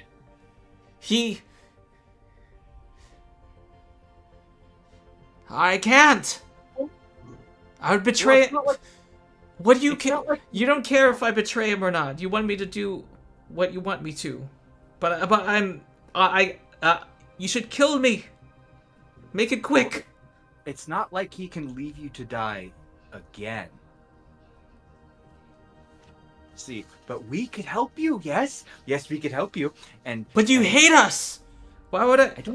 I don't hate you. We don't hate individuals. You might redeem yourself in our eyes by telling us what we want to know. And then you can come with us. And I assure you, no one in our following is going to lash you to a rock like this. We can be friends. Finnur says that.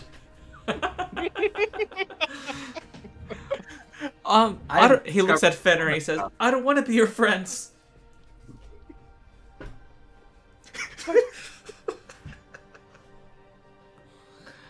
That's the GM laughing. No, it's fine.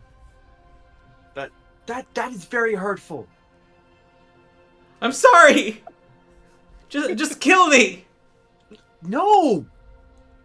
I don't want to kill you. I've had enough. You've done nothing to deserve it. I don't understand. We killed your people. We were supposed to annihilate you. But you didn't kill us. Well, then yeah, you did fail to annihilate us. But we're not complaining about that. That's a good thing. For you, yes. Well, for us too, because I don't want to be annihilated, and I don't think they want to be annihilated. You don't get to be annihilated. And so it's good for everybody that you don't do that. Well, except for the burning mammoths, or they want us to be annihilated, and so if you don't annihilate us, then it's bad for them, because. Well, Professor, I don't really think Sorry?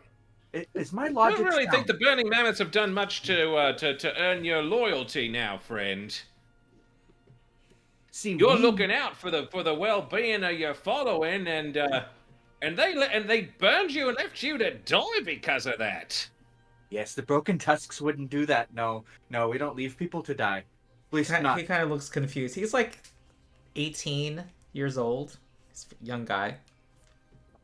He says, I don't know what to do. And he starts to tear up. Well, would you like to live? Yes. Okay, well that's a step in the right direction. You know something. You know you don't want to die. Well, you want to live. There's a difference between not wanting to die and wanting to live. He's kind of looking around. There was another group, right? Didn't you see another group around here? Oh. Yeah, we don't see them. There's a camp. There's a camp. See them. They'll hurt you. They were supposed to ambush you. You mean the one with lava attack? Well, funny you should say that. We ambushed them for a change. All right, and your bird gives a little approving noise. He looks at Nelek. He says, "Can I take shelter with you?" Of course. Of course. Just don't try to light us on fire. Yes, they were kind of foolish. I told Picano, he starts to laugh, he starts to lighten up, that they were fools, that their leader was a fool. He wasn't going to do a good watch anyway. That was Picano was mad at me. Maybe because I said bad of him, of one of his chosen. That kind of sounds like him. Yes, I talked bad about him too, but he's kind of a coward and didn't want to do anything about it. Let me put things. Told us we would follow every word of Picano, and so I did do something wrong. Let me put things into perspective for you. The first major encounter that we had with Picano, while he was actually with our following, he got knocked out by a moose. So It was Take fun. from that what you will.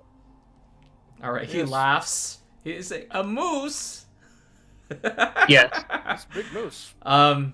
He actually seems like If he has a it wasn't big hearty laugh, like he has a big sense of humor, and he's just been traumatized by recent events. Picano would. I'd love to tell that story. Well, maybe you can. So, how long have you been here? Is Picano in the area? I've been here. He's had me out here for. Well, I don't know. I've been. Feels like a couple days. You must Oh, be. then you're probably hungry. Oh, and they said And they'd go third- to the north. They said they would go to the range, to the path in the north. Maybe we should untie him. Yes, of course. Oh, I Brom, assumed we already had. Yeah, I thought we did. I thought we had already untied him. Yes. if we hadn't yet, Brom And of yeah, course, we takes do- a we do knife and water. cuts the ropes. There's actually one path do- north and one path south. He said there's two, but they hadn't decided which one to take. And that feels better once you free him. When He Brom stretches. check to see if there are any. I'm so traps. thirsty. Can I? He says, looking Yeah, towards we, the we lake. give him some water and food. All right, he's like, drinking, like he's clearly famished. And there's just tears welling up in his eyes. He's very grateful. Okay. And you see, he What's only his has name? one scar across his face. A very painful looking one, whereas some others have had like maybe 3 or 4. Okay. His name is Aklep. Your name is Aklep. Well, that is a name. That is a name, yes. Oh. And I'm Finnur. Finnur. You are. the last part is are not you? part of- Do you make magic? He says, looking at you. And a little bit. Not a lot, a little bit. No. He can make magic. Well, he can make magic. Mm. I think at this point, all of I us thought you can- made magic because you talk weird. Oh. Only No, those no, who are that's- touched do magic. Oh, yes. Yes, I am touched. See? He's an odd one, but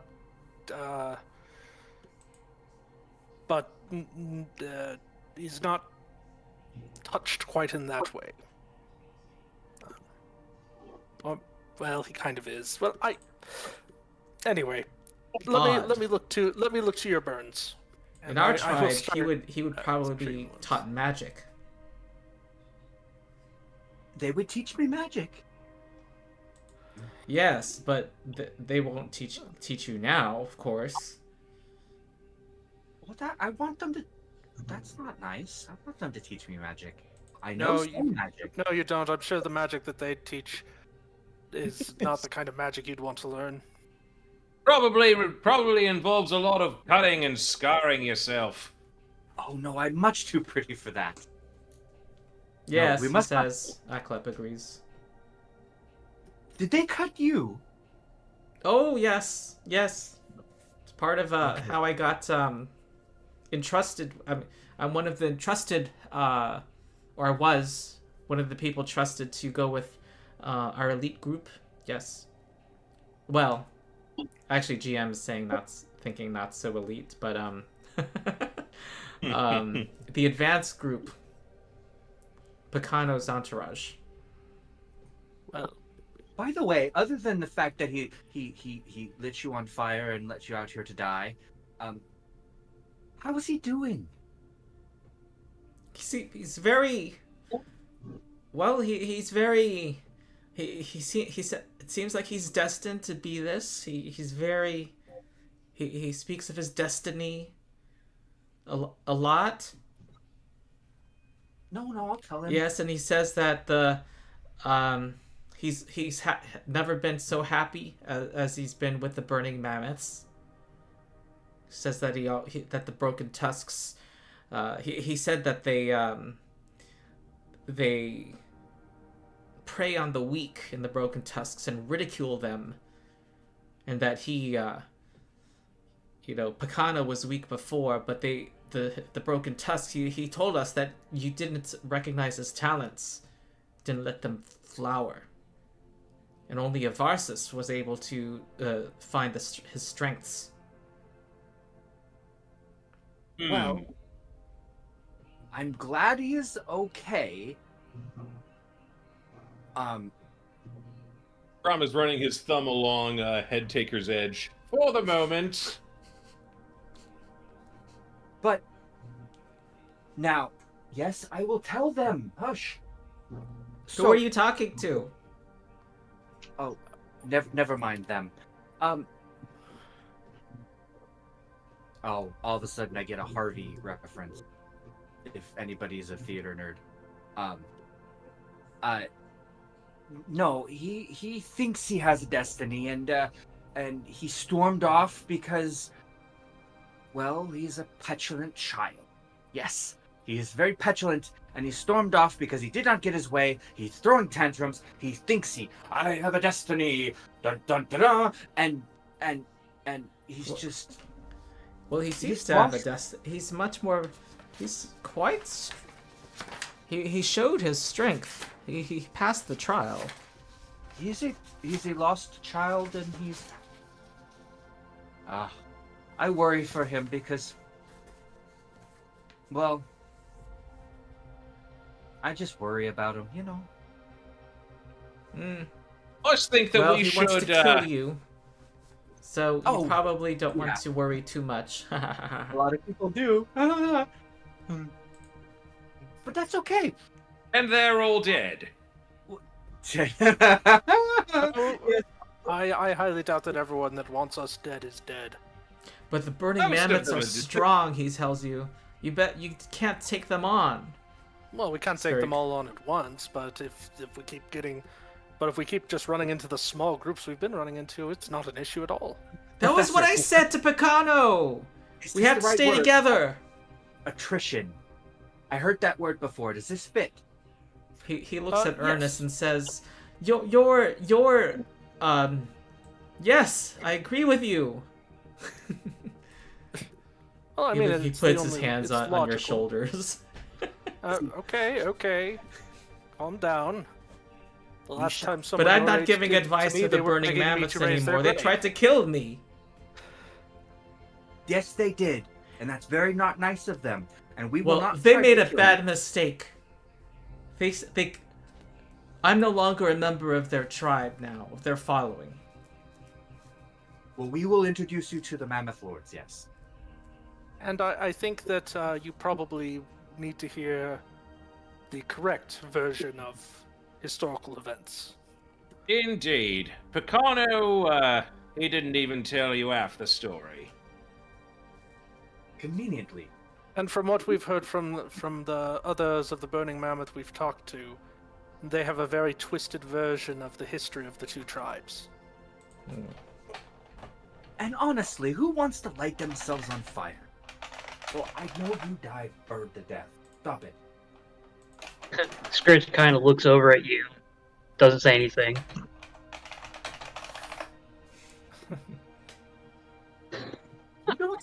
No, you don't. No, Sarah and I don't light themselves on fire, usually. Brom wants to start looking around to see if he can notice any tracks in the vicinity to see if he can spot out which direction Picano and his group went. Okay. Well,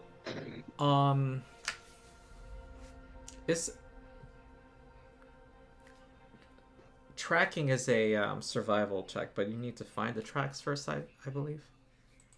Yes. It is a secret check. Well,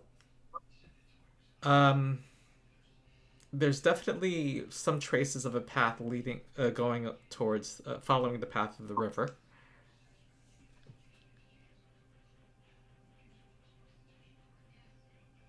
Seems like they headed north. Do we want to Do we want to go after Picano, or do we want to keep driving eastward?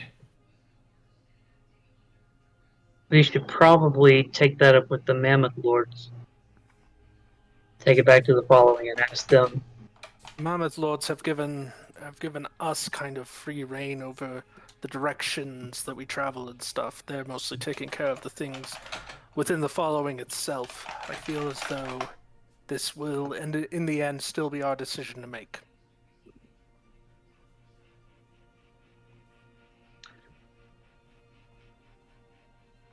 So why would he go north? You said Aklep said that there was a north and a south direction that they were discussing between that they hadn't decided on. What is to the north and what is to the south? Do you know, Aklep? Well, he just wasn't sure which path he would take. And so he,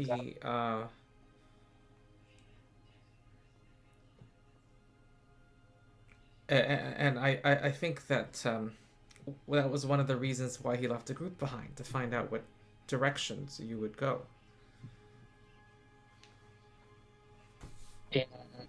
So, Brom, you're seeing... Well, if we go south, he'll probably end up turning around and joining back up with their main following that's chasing us, and then we'll have a much bigger party at our back. But if we go north, it'll be going out of our way a fair bit, giving the burning mammoths time to catch up with us. As good of a path as we've laid in slowing them down. So I'm of two minds about this, and frankly, I can't decide.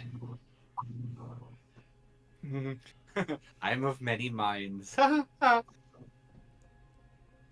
So it comes down to, do we want to try to chase Picano or keep the following going in the direction that we're already going? Remind me where we're taking the following. To the east, to the Lost Valley. Mammoth Valley. Yeah. Lost Mammoth Valley, yeah. Now, when so you have to get The through why? the mountains somehow. when we get Because there, that's where the person who stole the frozen flame I'll be is. right back. The demon-blooded person. Yes. Or half-demon or whatever. Metuak of the Burning Mammoths. He's in the Lost Mammoth Valley, and he stole the frozen flame. okay, so now that the GM's not here, are we of a high enough level to take Picano? I Well, think if- we can. Yeah. We've been doing well as far as encounters go. And we don't know. Why do we don't care know about if he's... Picano? I don't know. I'm just thinking about it from a meta. They probably would. I think there's an inevitability that we will eventually run into Picano, no matter which Sure. direction we take. Certainly. Right. But Well, why prioritize him? That's the question that I'm trying to I understand. personally just think that we should prioritize getting to Lost Mammoth Valley. Right. That's my opinion. And Yeah, that's my position too. I'm looking for like information to convince me otherwise. We have Picano doesn't have anything that I guess he has information, but that's about it. And we'd be going out of our way, so I'm tending to agree that we should let him live with the results of his choices that he made. Yeah, the wrong one. He made choices, and we have our own tribe to take care of. So. Yep. Exactly. Okay, then we will continue to head east, Okay, east? or to the where we're heading, I guess. Yeah. I'm not the directions guy. I mean, I'm a secondary directions guy, or tree. I don't know where my survival. I can find out where my survival. I'm the guy that can point to a tree and tell you what kind it is. Did we, All right. And we'll introduce Aklep to the member. Exactly. So we took. By the the way, notes that exactly... river is to the east is flowing from the eastern mountains. Makes sense. Makes sense going from the higher ground to the lower ground. Actually, I am second in survival. Oh, Have yeah. you ever heard of the Lost Mammoth Valley, Aklep? Yes.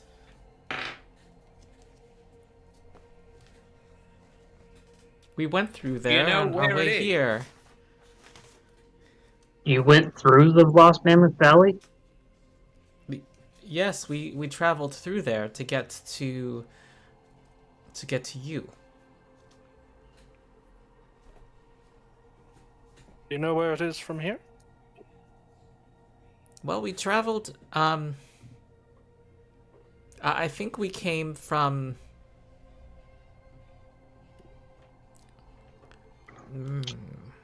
You're not a navigator, I understand. No. I think Avarsis led us over the mountains. Over the mountains? Yes, she had some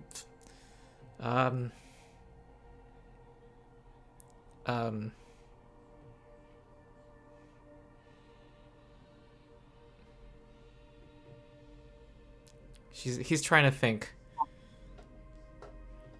It was a valley. We went up, but we were surrounded by mountains on both sides. Yeah. But I'm not a I'm sorry. I don't know. We did pass this lake at some point. So you passed this. So that was about what I was going to ask, Aklep. Do you know whether or not that by heading back up the river, that Picano was heading back in the direction of Lost Mammoth Valley, or if he was heading away from it? He was going towards the valley. He was going that direction, looking at the river. I wasn't. Before he left, the last thing I remembered was them tying me up. I was like, well, looks like the Lost Mammoth Valley, that Picano might be right on the way there. Trying to head us off, maybe. Yeah, he wanted to get in front of you. Makes sense. Picano may be an nincompoop, but he's not a complete idiot.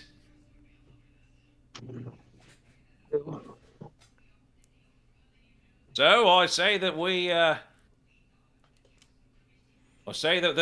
follow the looks like Lost Mammoth Valley is then to the northeast.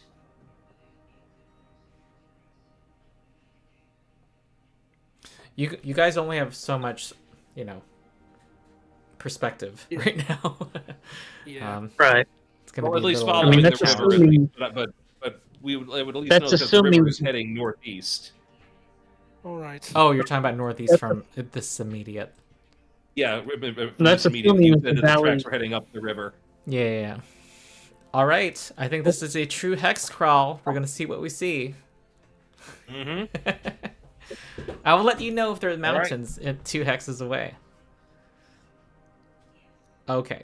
I never said anything about that. He just said that he was following the river, and the river is going northeast. Okay. But there are mountains. I'm just letting you know as the GM that Okay. I need to remember to show you when you see mountains. It'll give you more information. Okay. Okay, I think this is another occasion for planting false tracks, if you want to do that. Well, I think this is a perfect place for it, Professor. Yes, let's take a look around, I guess.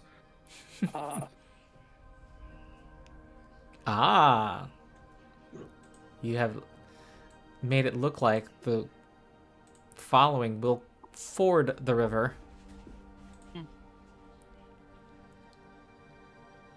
Okay. And we now travel northeast. Okay. Wow, every hex that's revealed, so much suspense. Oh, and Aklep, he are you bringing him into the following? Yes. Yeah. If he wants.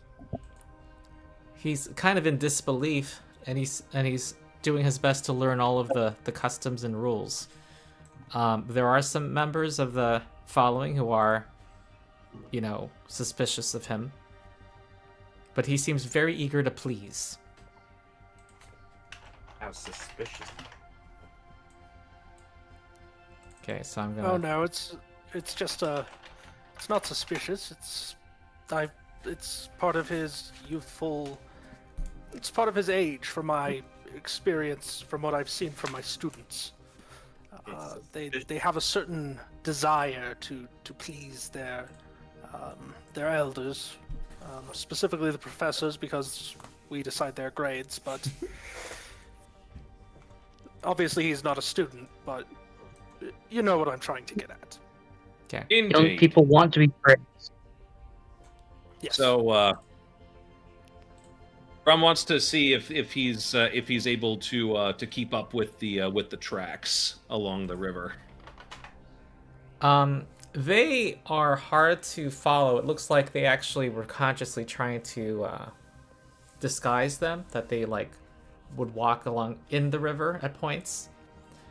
But you see that it continues to follow. You see the tracks resume. After a mile or so, they resume. There's some telltale signs. And, but at some point, you're not... Anyway, that you've gotten to the middle of this hex. That's what you've seen so far. Okay. Do we know which direction that the path seems to continue on? Does it continue following the river, or does it head north? I would allow or reconnoitering northeast? to figure this out. All right. And let's reconnoiter. Okay. Well. Perception. Let's see. And you're level 3. Okay. You believe that they end right when the river starts to go straight easterly, and you're not finding more signs. At that point, what do you do? You're not finding the tracks resuming. Do you want to investigate the south? This will be a reconnoiter, yeah, for sure. Yeah, you got time. So I'm going to say this. As part of your reconnoitering, you do find that there are some indications that they did go south. Hmm.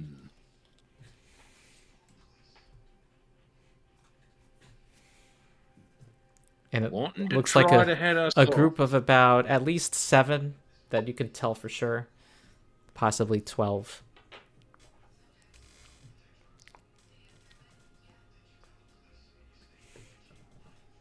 Brom goes There's up to a Aklep mountain hex here, mountain hex here. Brom goes up to Aklep and he asks, "Do you remember fording the river when you came up from Lost Mammoth Valley to reach this shore of the lake where we found you?"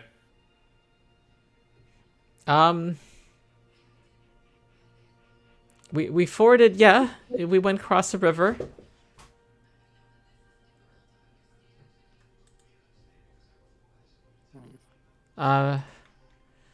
He's kind of counting his fingers now. He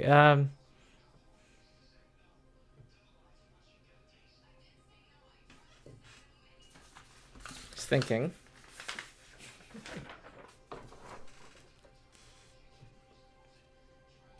We did. We crossed the river. Crossed a couple.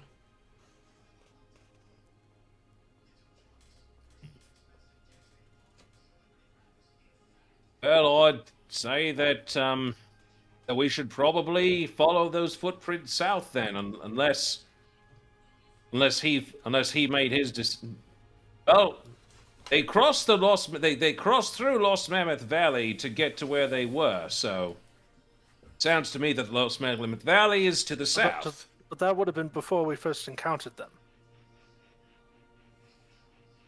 That was a while ago.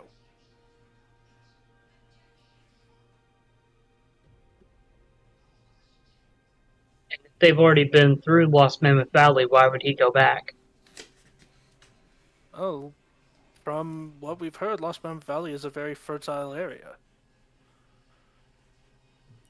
That's true, but I'm saying east. he knows. And it's also where we're headed, and he knows that's where we're headed.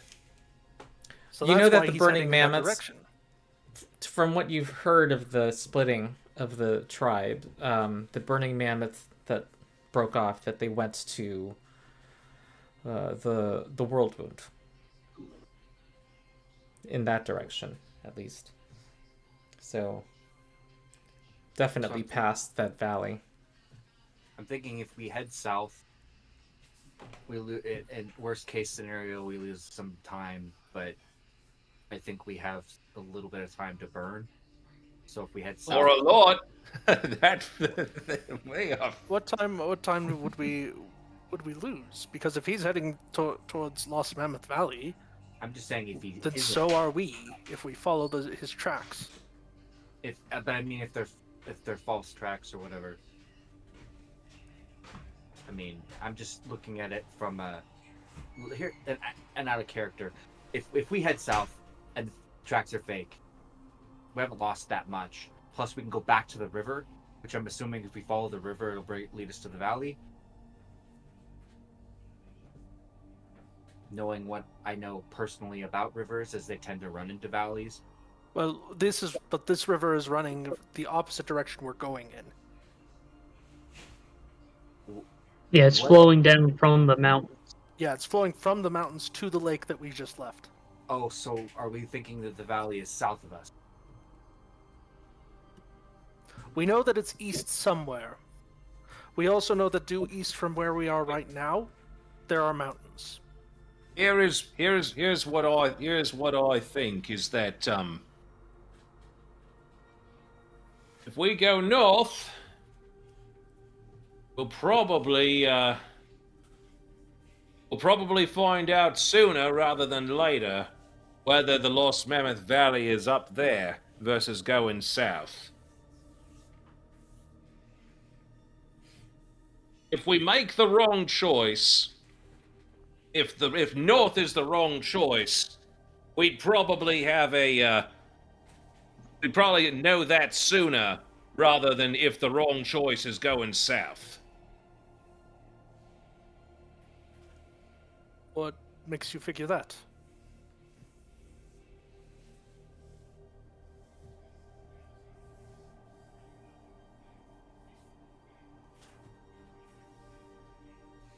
I guess more than anything else, but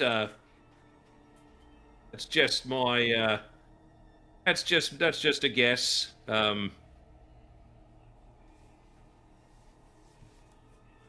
We can go south. Well, I'm open to anything really, but I think the important thing is east more than north or south. So, for all we know, we'll make it there no matter which route we take. The river flows down from some pretty steep-looking mountains. But if you mean the east generally... Yeah, I mean, obviously we're not going to head straight through the mountains, but what I mean is like we're going to go around the mountains to the north or to the south. Mm-hmm. But I'll say this: so where Picano's going, what does that tell you for if your main goal is to go to the valley? What is the fact that Picano's group goes south, or looks like it goes south? What does that make you think? That they're trying to head us off. They've been saying over and over they know where we're going. Yeah. And they've been trying to head us off this whole time. So it would very much be in keeping with what they've been trying to do up to this point to try to stop us from getting to Lost Mammoth Valley. That is exactly right. What have we been doing all this time? We've been covering our tracks and leaving false trails. What if that is a false trail that he has left us to make us think he went south?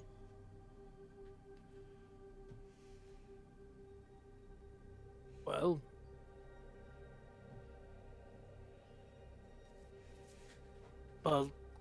But we don't It would know be that. the best way to keep us. It would be the best way to keep us from going the correct way if that is a false trail. Well, yes, but also, what if it's not a false trail? You have no guarantee that it's a false trail. It's the only trail No, we have. don't. And if it's the trail we have, we might as well follow it. I will say this: how good of a drawing did we take of this area back when we were in Red Cat Cave about the overall position of where Lost Mammoth Valley is in this region? Well, the path, your sketch made it look like actually you would go south. Okay. Then that's good enough for me. Let's Yeah. head south. Do we want to go directly south or do we want to go southeast? Well, we'll go the south direction that we can go. Southeast leads us into hills, and we might lose the trail if we go southeast. Okay. So we go south. I vote south. Sounds fine to me. South, everything seems to weigh in south. Okay. Okay. All right, Brom, hero point for asking that question. Also, Skritch, hero point for something earlier. I think it involved something to do with that camp of burning mammoths. I forget. Hiding in the box and riding on Nelek. No, something else. I think it involved. Oh, I don't remember. I just remembered I was supposed to give you one. That doesn't help, but reason to me. I'm sure Wanting no to one will keep say no. Peter alive. Right. Wanting to not kill him. Probably. So, south it is then. Okay. Yep. Well, on to the south. Yeah. I think this is another this is a concealed track situation. All right, I'll roll that.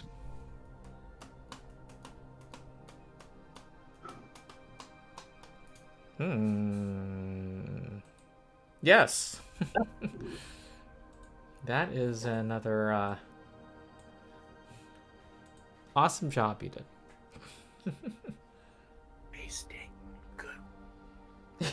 So, let's reconnoiter this new X to see if we can't pick up the trail. All right. Okay.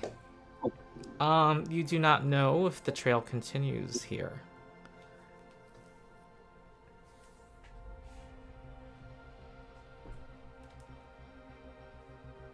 Well, I suppose that... Wait, actually, tracking, the way it works is when you fail... Hold on, track. You can try again after 1 hour delay. Well, okay. I'm up for waiting an hour and trying again. Yeah, you do. After a couple of hours of having trouble, you do follow. Yep. You're able to get some traces of the trail again. Okay. Is there anything else that we find besides No. the trail during this reconnoiter? No. All right, let's move. Okay. Whoosh. Okay.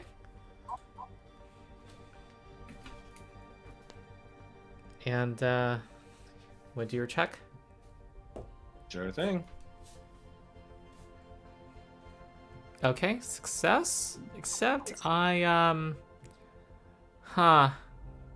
yeah. You seem to have trouble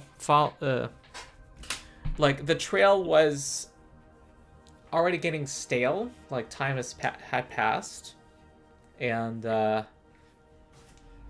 you're now frustrated with yourself. You don't seem to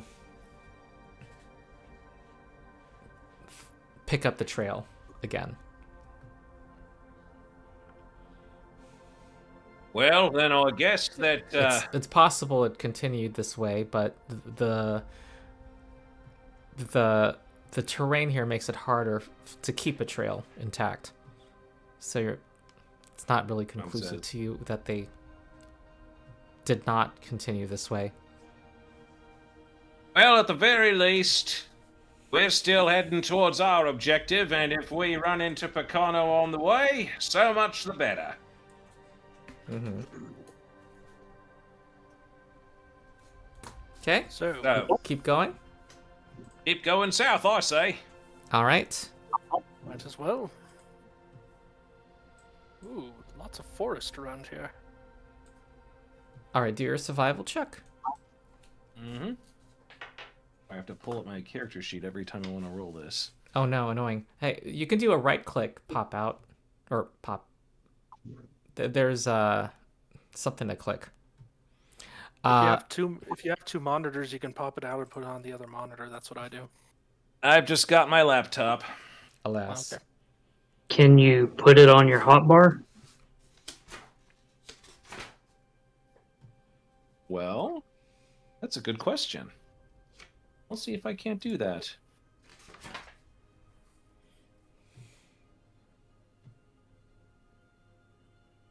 Doesn't seem like it, unfortunately. Yeah. Wait, hang on. New macro. Let's go. Guess I would need like a script. I would need to code that. I need to code rolling survival. So anyway. Okay. You could put the survival skill check. Couldn't you do that in your hotkey bar? Am I wrong? Or you could just make a text macro to D20 plus 10. Yeah, I can. Let's just. We'll just try that. I don't quite know how to like script it, but it's fine. Okay. I'll figure it out later. I'm fine with just keep opening and rolling survival. Okay, we are here now. I rolled an 18 for that one. Was that for our previous square? Was this the one that I rolled the 18 for? Yes. Okay. Yes. And would you like to reconnoiter All right here? then. Let's reconnoiter. See if we can't pick up the trail if they did come this way. Okay. Well, you do see that. You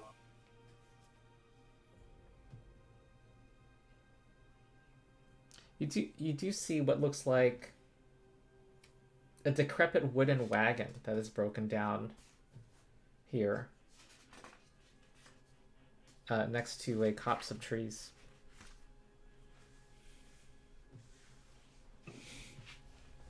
Try.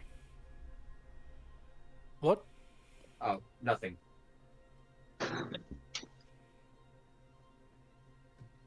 You think there might be anything in that wagon, either good for? It would be almost irresponsible for us not to at least take a look.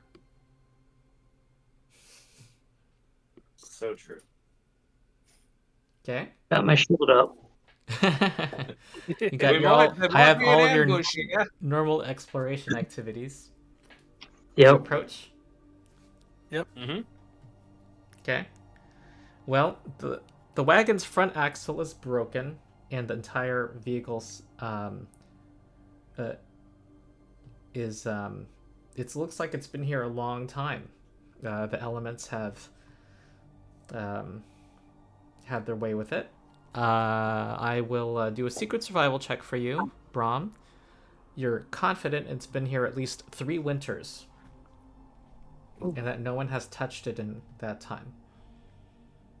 And it's beyond repair. So it broke down and the owner abandoned it. Does it hold anything? Well, you want to search, Brom? You want to look in it? Yeah, I'll do the I'll do a seek action for looking through it, I guess. So you will interact with it, use your hands, push things aside. Am I right? It's a trap. Maybe Sarakk would want to don't check note the if there's any GM's kind smile. of magic here. Ignore it. Wait, what? Yeah, What was the answer? Generally speaking, I'm doing detect magic anyway, so You're not. Yeah, you're not detecting magic. Which direction is facing? I'm sorry? Then sure, Which fine. I've direction probably is it got the facing? most stealth of everyone in the party anyway, so... What if there's a direction was the trap, I can wagon probably take pointing? it. Yeah. It was. It looked like it was being Yes. pulled towards the west. But if I search it and there's a trap, I have a chance of detecting it. Well, That's true. y'all can do the search activity. Yeah, I'll start searching. I got Megan in my lap. We need to see if there's anything useful here. Can you hear her purring? No. Okay. You find beneath the driver's seat, wedged beneath it is a strong box. Oh, this was It's kind of stuck. abandoned here. That means that we could probably crack it open and see what's inside. Okay. Well, as you pull it out, there's an explosion of acid. Make a reflex save. I didn't detect the trap. Dang it. No, you didn't. You rolled in that one. Of course I did. Of course I Oh did. wait, it was magical. I needed to do and you Sarakk did not detect it. Because the way magical things work. Okay. So Wait, it's a am I? reflex Is save? that how? No, it's an illusion.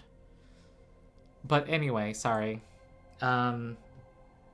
It could have been the box itself that was magical, so I think it's okay. All right, give it a reflex save. It's not your worst one.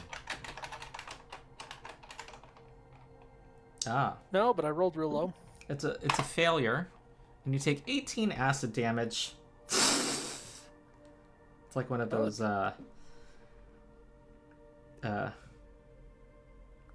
pranks, but a deadly prank. Yeah, Could have been could've- worse. Yeah, it could have been worse. I will immediately start working because that was still more than half my health. So I'm gonna immediately start working on treating the acid burns and be like, okay, this is unpleasant. Was there at least anything in the box aside the acid? Is Zero Cool or Besides us. Zero Cool or Serial Killer in there? Maybe Phantom Freak? Sorry, Hacker's reference. You said acid burn. It's one of the characters. Oh, I'm not aware. Yeah, it's been a long time since I've seen that movie. It opens easily now. It looked like it was damaged by whatever had happened to this wagon before. You find here a superb repair kit. Ooh. A scroll with a spell. That Sarakk you actually are able to recognize as impart empathy. And a pouch of gritty black dust. I want to put stuff in your stash. But there's also this note that you find inside the strong box.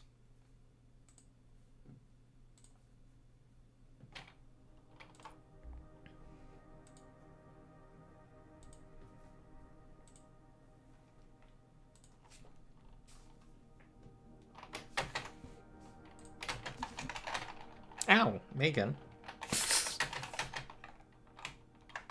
All right, so it's Ember Dust. Do these names sound familiar to anybody? Ember Dust.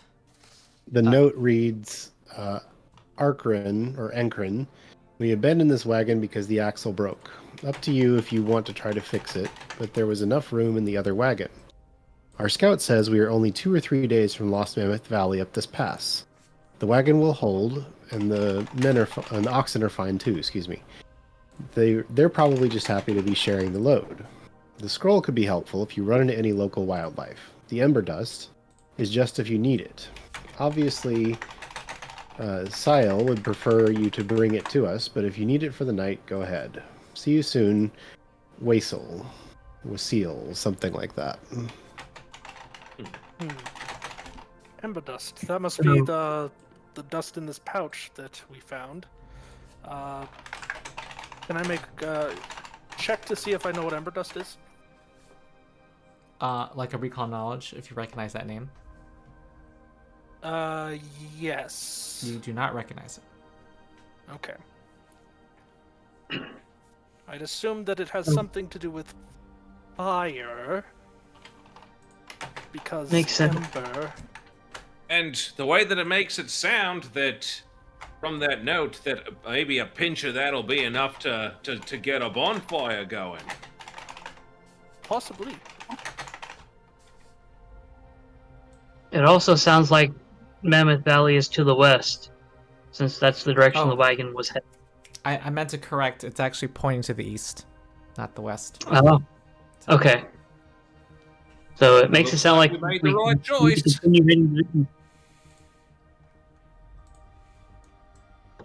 Shall we continue on then? I guess so. Do you recognize any of these names? No. Don't recognize the names. Sounds like they were headed to Lost Mammoth Valley, and according to them, it's just a few days away. All right. Okay. Here we go. All Of right. course, they were probably traveling with a smaller group too. So. All right. Give it a check. And here we go. Da-da-da-da-da-da. Not successful this time. Okay, and a day passes, and you proceed, and you're gonna, and the hills begin up ahead. Do you want to reconnoiter, or do you just want to press on? I mean, last time we at least found something. True. Maybe we'll find more stuff. Maybe we'll pick up Takano's trail again. Help me understand, what's the opportunity cost of reconnoitering versus just moving on? Basically, we spend a day and we find anything hidden. Like in that last text, we found the cart. Right. So what's the difference between that and move on? Like, is it just an extra hex, or two why would you days not per search hex is what versus one? she's asking. yeah, right? I'm asking why. we figure they're far enough behind us that we're not in any particular time crunch. So, yeah, let's reconnoiter. All right. Okay, that sounds like the majority. All right. You're not finding any. Well, actually, this time you are finding. It looked like a group traveled through here towards, and had set up a camp near the woods. There are the remains of a campfire. Perhaps with perhaps oxen and wagons. a week ago. Okay. Oh, you're not finding. Oh yeah. Traces of the wagon. It looks like it's a little harder to make out. I mean, it looks like this is there's been over time. There has just been. There's kind of the faint. As you approach the hills, it looks like there's kind of a well-trod faint road that people have used over the years. Okay. And so things are getting more definite as you get closer to the hills. All right. Let's follow that road then. Okay, here we go. feel like I'm reading Lord of the Rings. Lots of traveling. Yeah, I'm at the end of book 2 at the moment. Okay, here we go. This is day 1 of going into these hills. We should probably we do still have the head start, but it'll take us 2 days just moving without reconnoitering. At this point, it might be within our benefit. I mean, because searching the area will also take 2 days. So, dude, let's just press on, I say. All right. On press. All right. Second day of going through these hills. A day passes. All right then.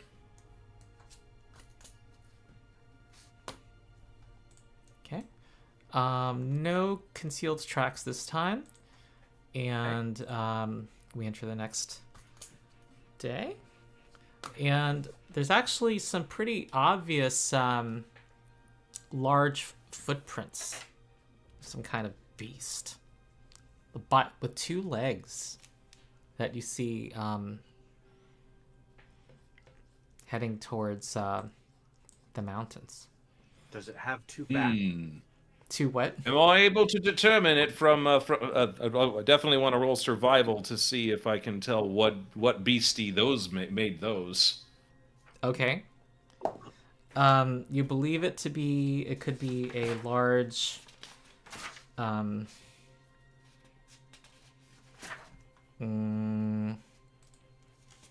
could be a troll, a yeti, or a giant, a hill giant. And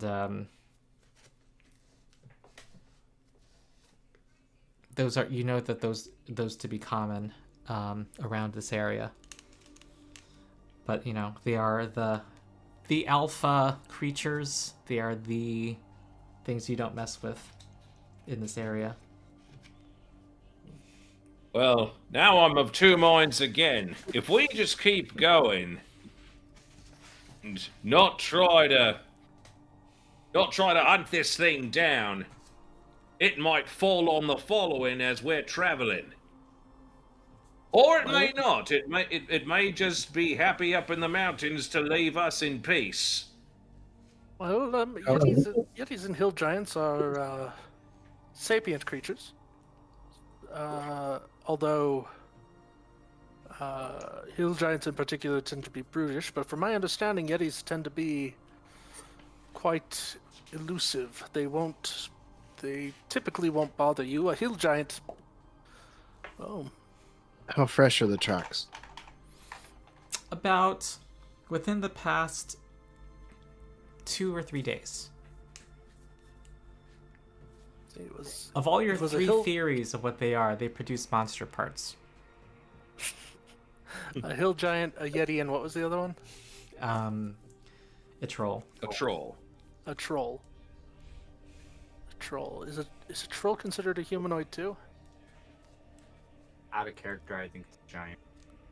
Yeah, it's a giant. So I think it's monstrous enough that you can because I harvest think I'm the it without much. Yeah. Oh, Brom's eyes light up as his inner hunter wants to take another little day trip. Yeah, so I mean, if the tracks are a couple of days old, then and if so the idea is that we are scouting ahead of the following, correct? Right. Yes. Okay. So if the tracks are a couple of days old, there's a very good chance that it will come looking for food by the time the following comes through. So it probably behooves us to at least go and just at least check it out, if not do something about it. Yes. Let us hunt. Okay. We must find it. Well, so it was following your theory of where it went, you find another it seems like you are on its trail, going up into the hills towards the mountains. Brom. All right. Well, I'm up for a day trip, heading up into the mountains. Okay. I am more than Yep. willing. Well, around a narrow bend, the trail suddenly ends in a narrow, steep-walled box canyon. Not only is there no the icy walls of the canyon are too slick and steep for anyone to reasonably scale them. And at the end, there's an upturned wagon, and its contents are, well, let's say this. It's not an upturned wagon. Let's just say there's parts of a wagon that look like they're somehow ended up here, and smashed crates and dozens of bones around the wreckage.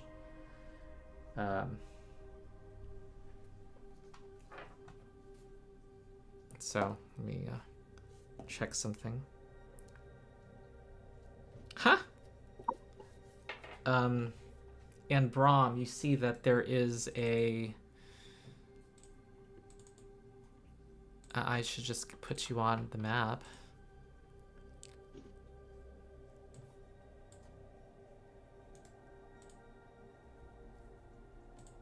Which bird do you want to bring with you, Brom?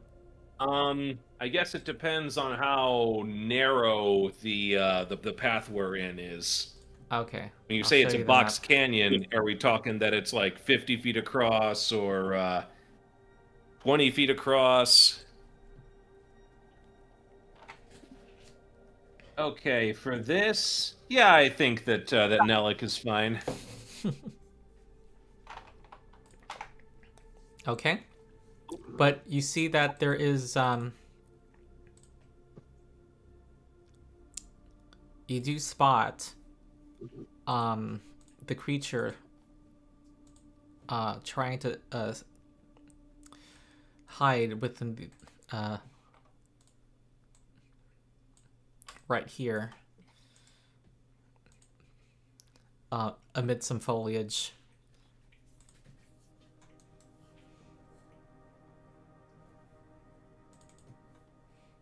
All right, gents, we got ourselves a Yeti.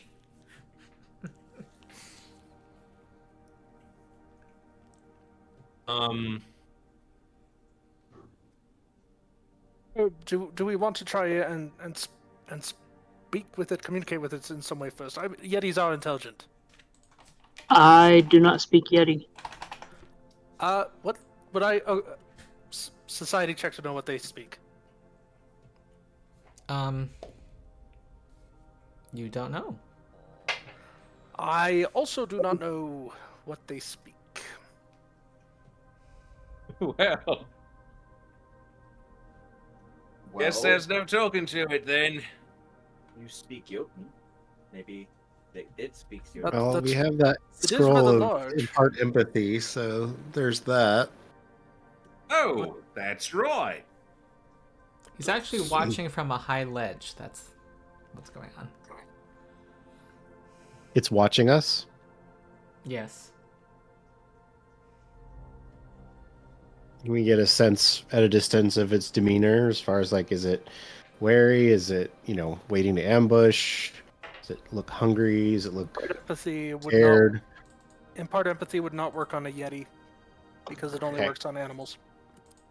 Didn't we get a scroll of comprehend languages at some point? No, I don't believe so. You're not able to. It's basically. It's definitely trying to avoid notice, but you can't tell whether it's trying to hunt you or just try to stay hidden. I could try to talk to it.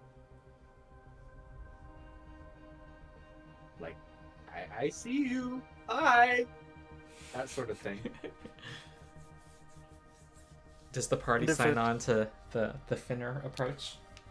Well, if it's Finna go wave at it. I mean, if it's trying to stay hidden, or if it's hidden right now, if it's trying to stay hidden, then I mean, if we show it that we can see, we'll at least find out what its intentions are. Yeah, if it runs away, yeah. Its intentions will become apparent very quick. Yep. So Finnur, go ahead, wave at it. Hi! I see you! You're over there! I see you! Hi! I'm Finnur! He jumps down from the ground and gives a bestial roar. No, not like that! Finnur, I'm afraid it's exactly like that. And there's another creature coming around from the corner. No!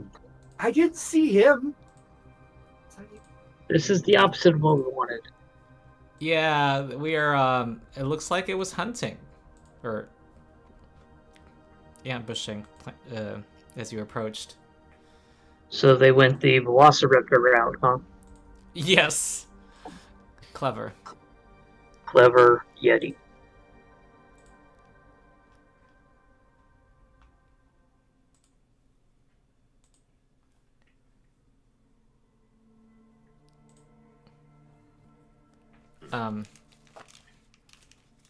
Finnur, I don't know if there was any other skill check you would have wanted to use instead.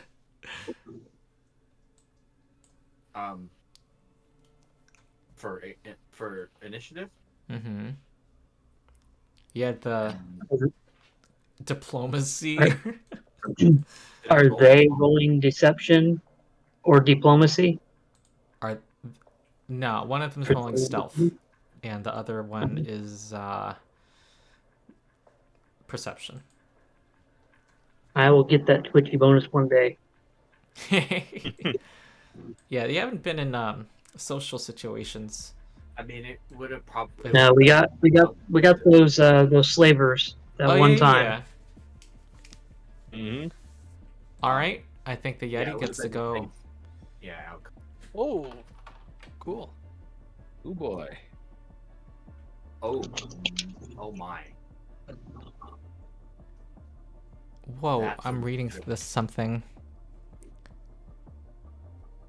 Huh.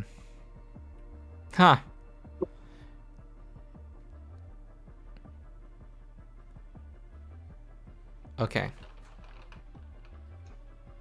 Walks up to you. And tries to lash Finnur with a claw. No! He no, walks we're fast friends. too. One friends. action. Ouch. Oh no. Does he brain you and back send you to the floor? 31 damage. Not quite. Ow! You are squishy. I didn't know you were. Oh. You're all level 3. I just ran a campaign where people were level 5. So I thought you like had low average hit points. But yeah, you're almost knocked out. Here comes another claw. Oh.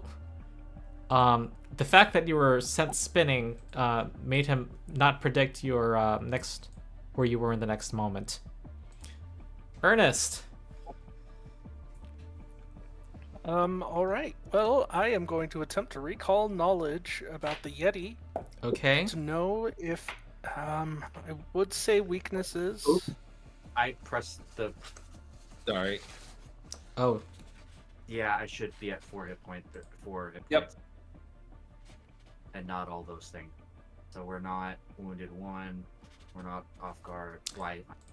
Yeah, we're not that. prone. You're not thrown. Yeah. There Did go. you have a question? I was going to ask weaknesses, but also Finnur gets all the weaknesses when he does his Okay. display vulnerability if he succeeds. So I will. I'll still ask for weakness. Okay. You learned that it has it is weak to fire, and that it's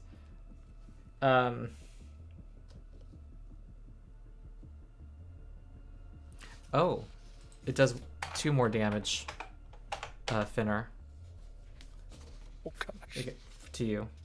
Is any of that cold damage? Is any of that cold damage? No. Okay. What you learn is that from its lumbering gait, you think that its reflexes are poor. Or maybe it's Achilles' heel. Music to my ears. Okay. All right, and I will then walk to here and fire at it. Okay. Ooh, that's a miss. Of course. Not your best shot. 2 on the die. And I'm done. Okay. Oh, and you critically succeeded, by the way. Then it will be flat-footed to me for a minute. Off guard to me for a minute. Yeah. So it's off guard to me for this encounter. Yeah. Pretty good. Yep. All right. All right. What is this thing's speed? 35. Okay. All right. It's running forward. As soon as it starts moving towards Finnur, so when it gets to the the second set of bushes, I cast Lose the Path.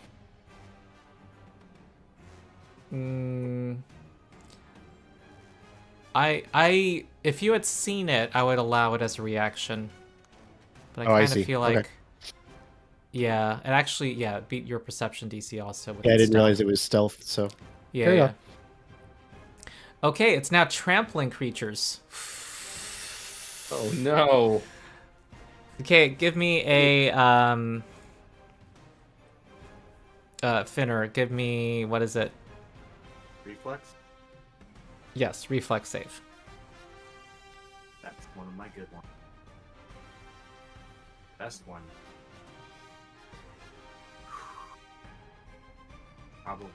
Probably 18.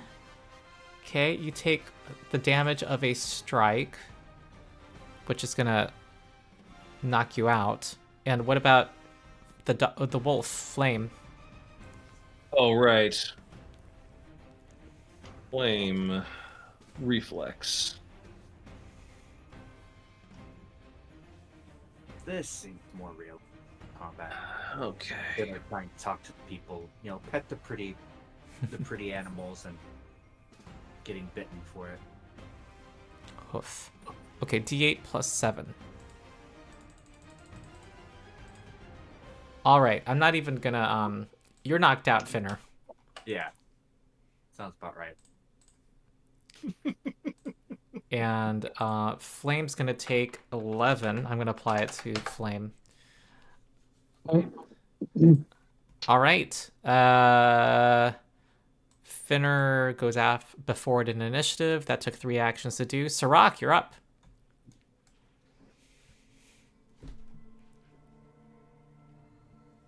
Why is Finnur at dying 4? Oh. That's not right. Dying 1.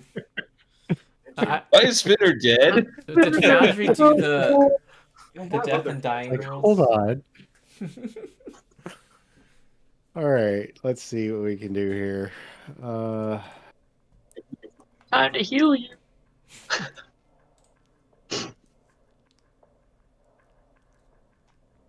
Yeah, I mean, we can definitely heal Finnur.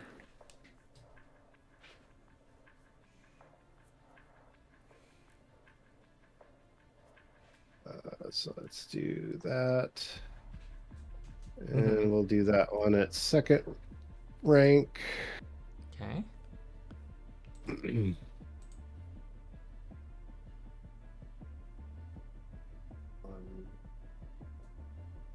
Item.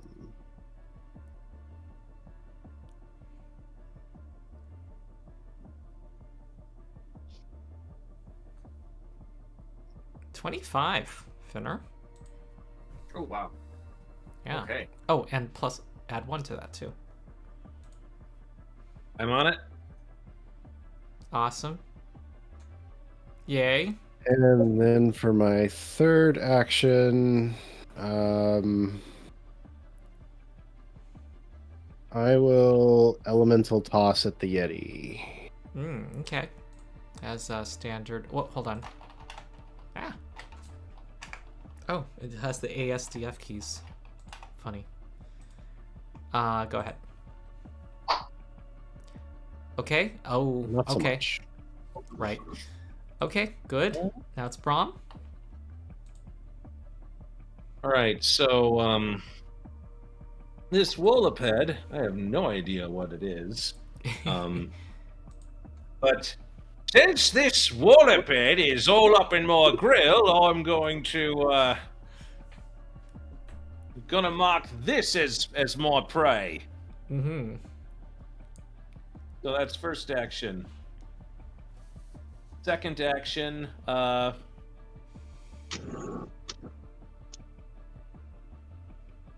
Brom is going to move like so. Mm-hmm. So he gets that flank. And he is going to he is going to give a nice swing with head taker. Mm-hmm. Yeah, it's in 2 grip. Hand grip. That's a hit. All right, here we go. No time for gravity weapon yet. We're in the thick of it. So Okay, that's gonna be 9 damage. slashing. All right. That's Brom's turn. Okay, it's got a good bit of health. It's rich. Alright, so how far away am I from the one that trampled Finnur? 5 feet. You're right next to it, basically. You just need to Yeah. step in your melee range. And Flame is Okay. already right next to it. Okay, so I will step to be where I'm flanking with Flame. Mhm. It wouldn't Or be stepping to or be I'm flanking. But you Well, still would get flanking with flanked Brom. with Brom You because because there's a you're large flanking with creature. Brom, yeah. Okay. And I will. So Flame is already there, so I'll go ahead and command Flame to attack. All right. Who is also flanking with Brom. Yes. Everyone's flanking with Brom. All right, here we go. Oh, that's a sound of a bite. That hits. All right. Okay, that's gonna be 6 piercing. And Flame will go ahead and try a second attack as well, Okay. since it Okay. doesn't have to move. Okay, that's a miss. Okay. And then I will raise my shield. Okay. All right, the Yeti is going to walk here. Oh, please don't. And go for Brom.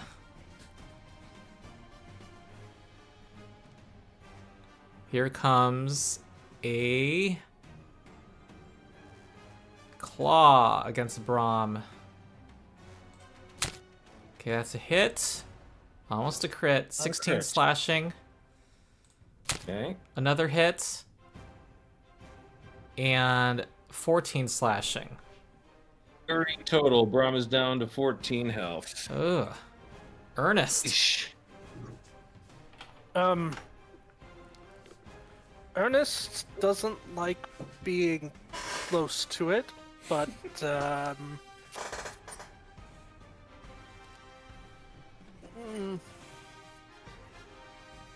is going to actually go ahead though and pull out one of the tallow bombs. Mm-hmm. If it lets me. Hold on. There we go. Ooh, I see what you're doing. Because this deals... it says I only get a +2. It must not have me being trained with it. Yeah, so add 5. 5, so it should be 7. I'll just roll... Yeah. 1d20... +7. 14 is a regular failure. Alright, so it'll still take 1 fire damage. Yeah. Okay. That is 11 fire damage. Did not like that at all. And then I go, oh shit, I pissed it off. And then I will start. And then I will, oh gosh. I'm on the edge of the map, but... where do you want to be? Away. I don't know if vision on all tokens. Let me just type that in. Vision on all tokens, Foundry. Okay. God, what is it? What do I need to do? It has to be under core configure settings. But if where would you want to go?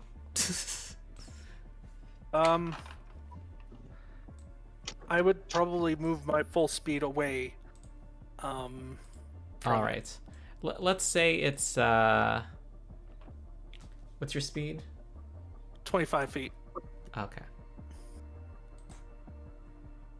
And actually, I'd wanted to stay within range of my tallow bombs, so only 20 feet away. Is it 20-foot range? Yeah, they're 20-foot range. All right, so you need to go 15 feet away. Okay. Yeah. Okay.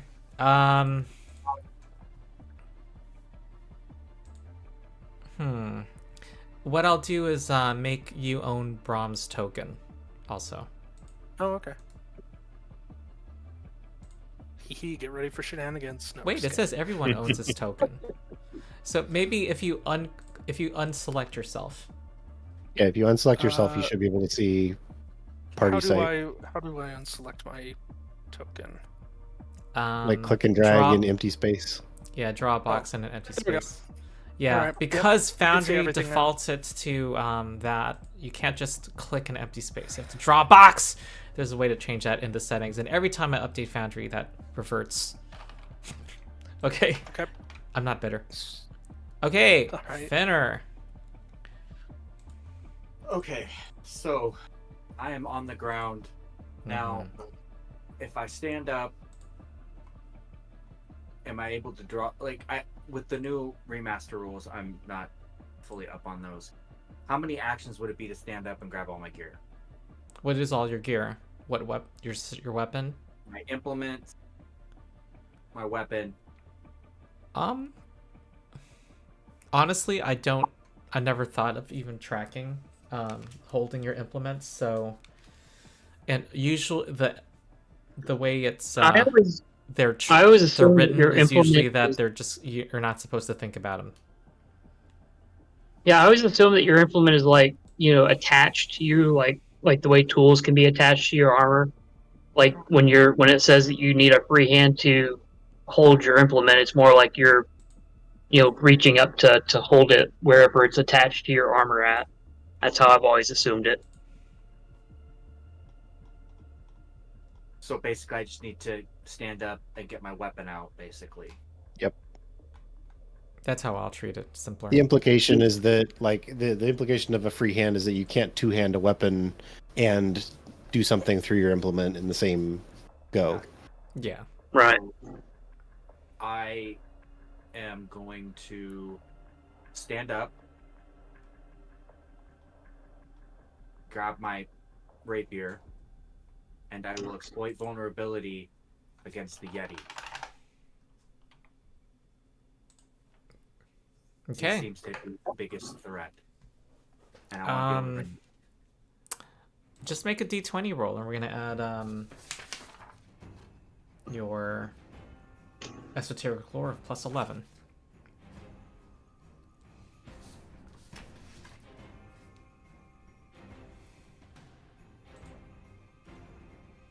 Ah, you succeed. You know it has a weakness to fire. Weakness to fire. Then I will And apply... do you learn more information, actually, on a regular success? A regular success, let me open... I'm using Path Builder on my phone to... You learn its highest weakness. That's what I see. Okay. Alright, so weakness 10 to fire. Yes, and so I will use that. Apply that weakness.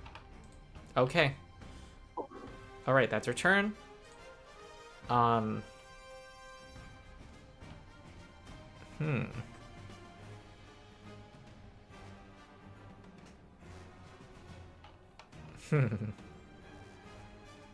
Okay.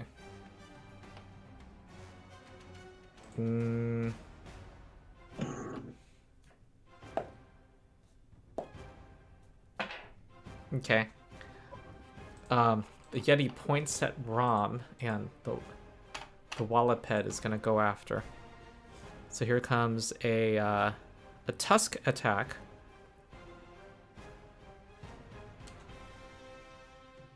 No, first it regurgitates the contents of its stomach on Brom. Make a reflex save. Okay. Gross. Yeah. Oh. I'm gonna hero point that. Okay. I've got 2, and we're... Ooh, that's much That's better. better. All right. You take... Whoa. Yeah. You take 11 damage. Ooh. All right, still on my feet, though. Yeah. Yeah, a critical failure would have been pretty bad. But it's still going after you. Here comes a tusk.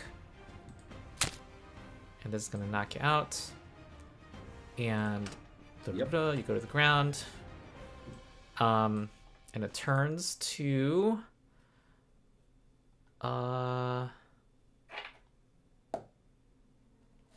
I'm not using Orc Ferocity. I don't think it liked the fire you sent, Sarakk. Okay. Actually, no, I don't think it knows this. Never mind. It's going to randomly roll Sarakk. Wait, except, did Skritch or Flame bite it? Hit it? Yes. I don't know. Skritch, Skritch definitely hit it on the first attack. Flame did, not Skritch. Flame did. Flame did. Yeah. Here comes the wolf. Wolf's going down again. Let's see. I'm trying to... The token head's not coming up for some reason. Here comes a tusk against Flame with map. Am I within 15 feet of them? You were within 15 feet of Brom when he was knocked out, and what would you have prevented? You would have prevented 5? It would have been 5, and I would have been able to take the strike if I was nearby. Yeah. Oh, okay. You wouldn't prevent Brom from being knocked out, but you could make a strike now. Okay, then yeah, I'll do that. Okay. Okay. For the strike on Brom. Yeah. Okay.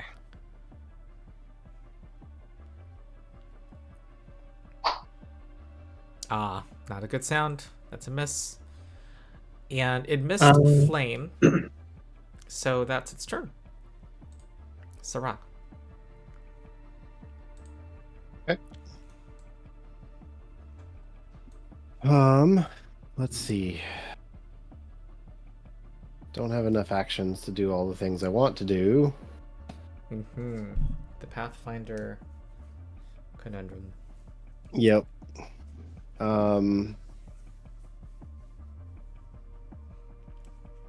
So the trampling thing, like, can it move through people? Yes. Okay. Not good for me. All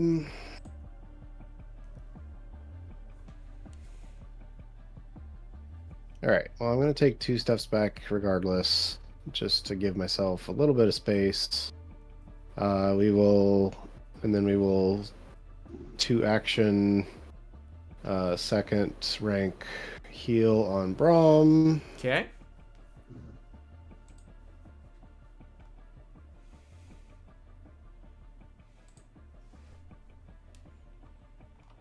Ooh, 27. Much obliged. I'm giving Sarakk a hero point. And Okay, that is that's your my turn. 3 actions, so. All right, Skritch. Has anyone checked the regurgitating tusk monster to see if it's weak to fire? No. No one has Okay. recalled knowledge about it. Okay. So the Yeti, am I next to the Yeti or no? No, you're next to the wall. Next to the Tusk Monster. I'm next to the, okay. And flame is down? No. No, it missed. Okay. So, I will...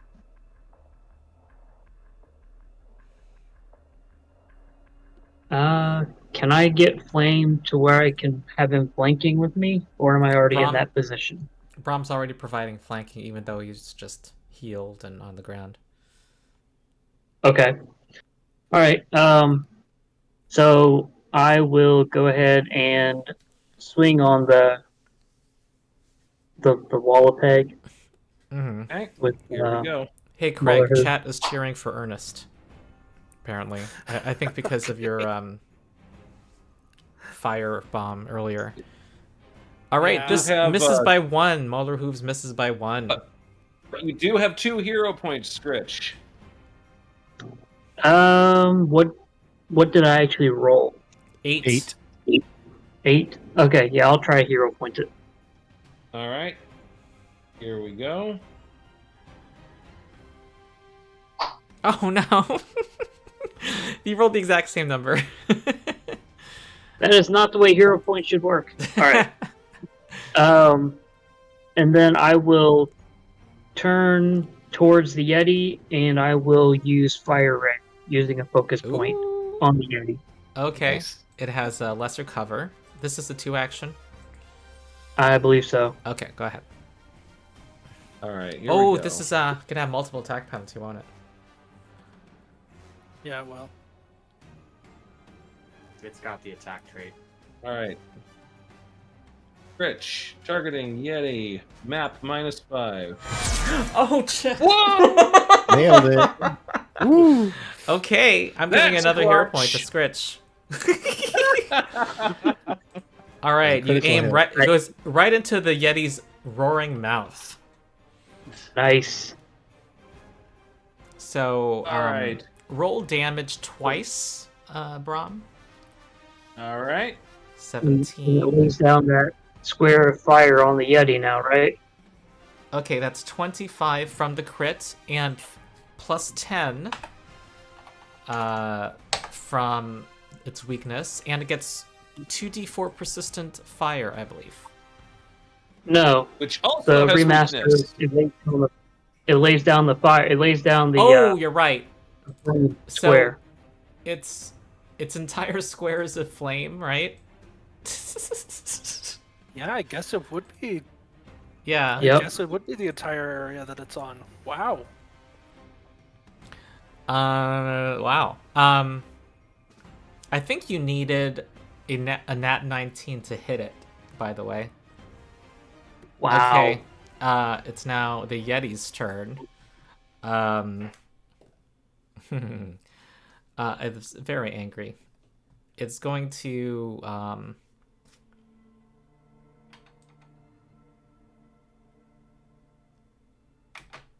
well, there's Finnur in the way.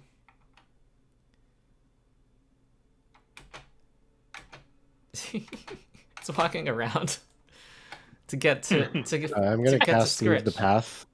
Oh! What's that spell called again? Lose the path? Yep.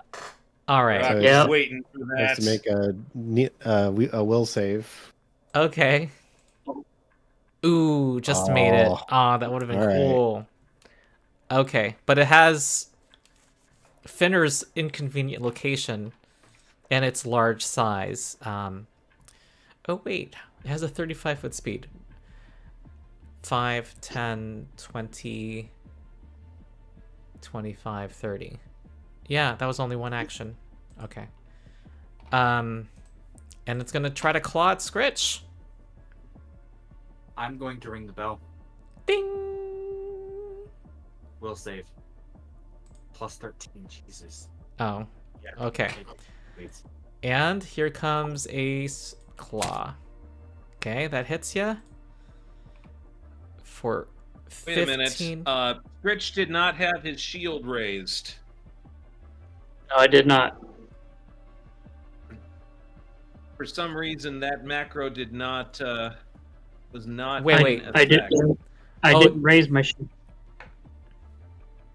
Does Not it this matter? turn. You're Like, right. the You time had it your was- shield raised, but not anymore because of the 3 actions last time. So that hits. Yeah. It would have mattered. But that's 15 slashing Okay. damage. Here comes a second. It's another hit for 15 more. All right, Skritch is down to 13. All right, Ernest. That. I need y'all to quit bleeding so much. Oh wait. Oh yeah. This area is on fire. Okay. Yeah.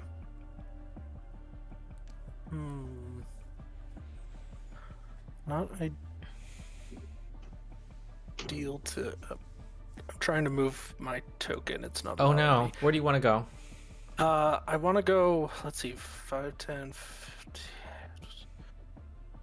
Like to here-ish, unless there's someone there. You can. Okay. Cool. And then pull out and throw another telebomb at the end. Oh wait, can I position it so it doesn't deal damage to? Not really. I- Nah. No. The way splash works. So, well, maybe I'll miss. But I'll throw it so that if it does splash, it'll also hit the Willowpet. Yeah. I think you affect the whole size of the creature. I think. Really? Yeah. I thought it was a specific square. Am I wrong? Unless someone can. I think so. Okay, well we'll go Though with that. I ruling see the for logic of it. Yeah. Okay, so I am going to throw, but once again, because the thing doesn't. Oh wait, it should because I changed it so that I have, or did I? It's +7. There, I changed it so I'm trained in martial weapons. Okay, so now it should nice. show. Yep, there it goes. Okay. Alright. Oh, you got it. Oh, nice. Nice graphic. Okay. Cool effect, yeah. Okay. Yeah, that was a cool graphic. Okay, well, if I hit it, It was then like a that nuke. means... It was like a nuke from Civilization. Okay, so it, All right. Yeah. the Willowped, and Skritch. Okay, I'm gonna Nelek. apply it since I have this mod. I can do it easily. Like Okay. Gandhi, I'll Ernest's take- words are backed I'll by take nuclear 1 fire weapons. damage. 2 fire splash damage. No, it's 1. Oh, it's a lesser. It's a lesser. Oh. Okay. And it's gonna take 1d4 persistent fire. Yes, it is. Take a hero It point. is on fire. Did I already give you a hero point for this idea? No, Okay. I am giving you one. thank you. I appreciate it. All right. Next is Finnur. Yes, it is. And guess who just put themselves right where I want them to be? So, This Yeti seems. Anyway, he's gonna learn the power of friendship. Did the Yeti take the extra 10 from its weakness? That's at the end of its turn when it takes persistent damage. It takes the splash damage. Oh, when you're it right. comes out, You're right. too. You're totally right. Yes, thank you. guess what also is on fire? The hokey pokey. So, we are going to take this opportunity to roll a strike. Yeah, you applied like a heated iron. So this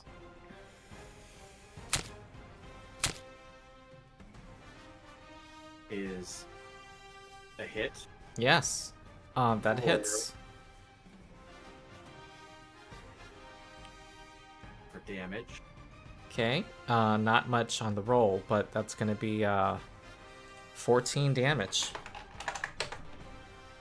Plus, okay, no, yeah, it doesn't add the extra damage. It just triggers the weakness. So yeah, so 14. Yeah, weaknesses are not part of the roll. The personal antithesis just adds extra damage. Yeah, so yep. Yeah, you're doing the other thing, not personal antithesis. Yeah. So that was the first.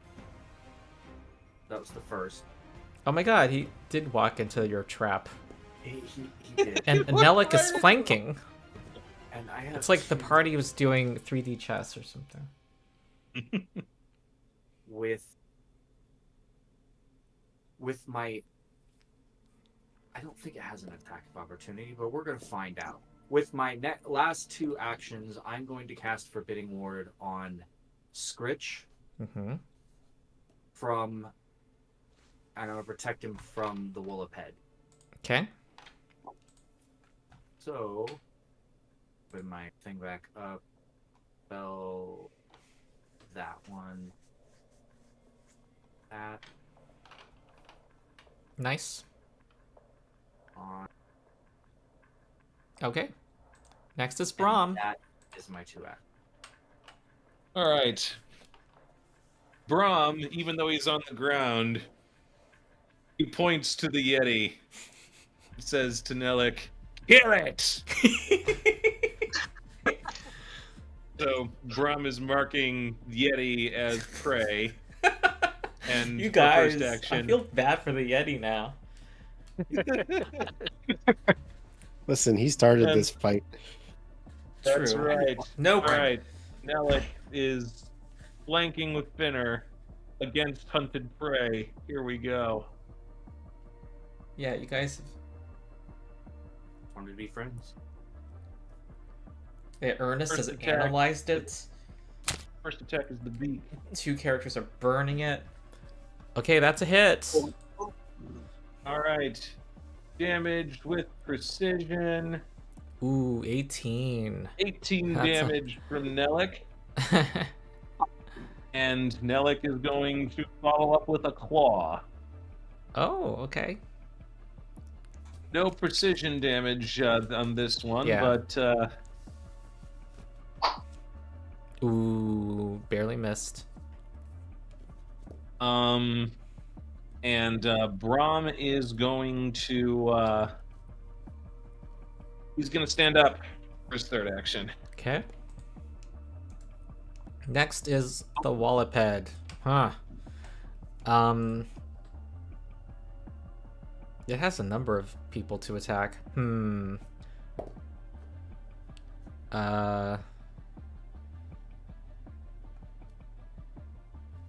Did Ernest hurt? Yeah, Ernest. Here it comes.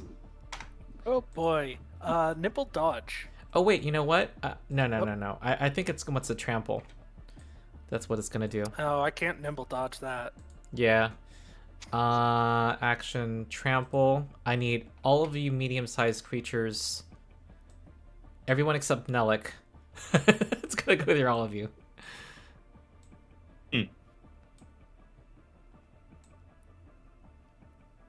Reflex?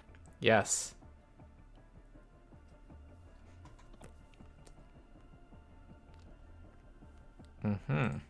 I will not use my hero point, actually.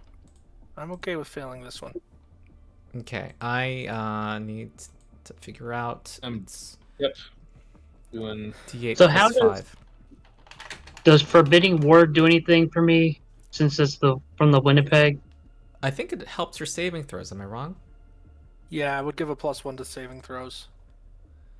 Okay. It does. Forbidden Ward? Yeah. Let me pull up the spell. Okay, against Sarakk, it's DC 22, so Sarakk takes 12 bludgeoning. Then against Flame also fails, so Flame will take 13 bludgeoning.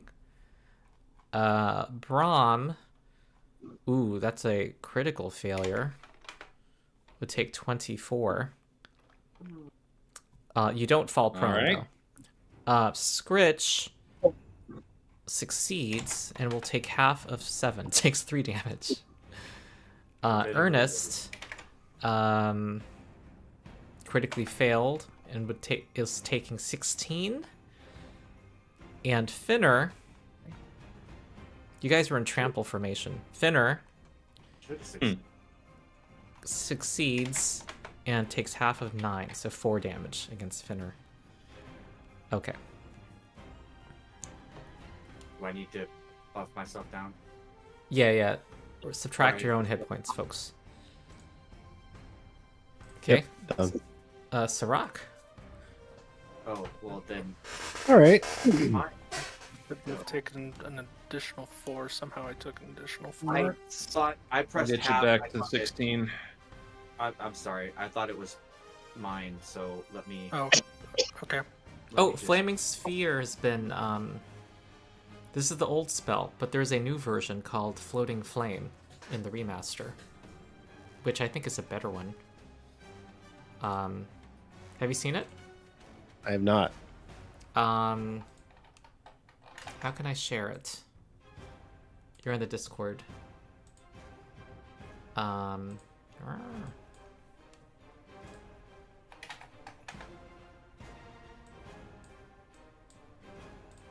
You may choose this if you'd like. Yeah, let me look here. 3d6. Where it appears. I think it's a buff. Because you get to target multiple creatures with it in its path.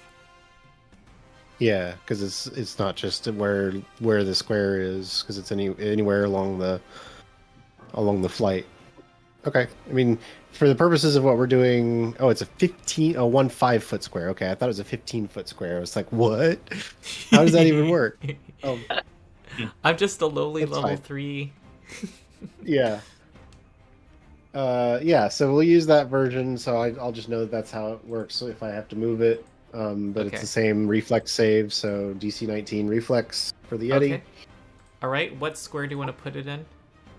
I'm dropping it on the top right square from in the Yeti's Alright. face. It succeeds, but it Ugh. takes half damage. Yep. Oh, the new version is a basic save. A success doesn't make it do 0 damage now. It used to be. It used to be avoided all damage. So roll 3d6 manually. Okay. Yep.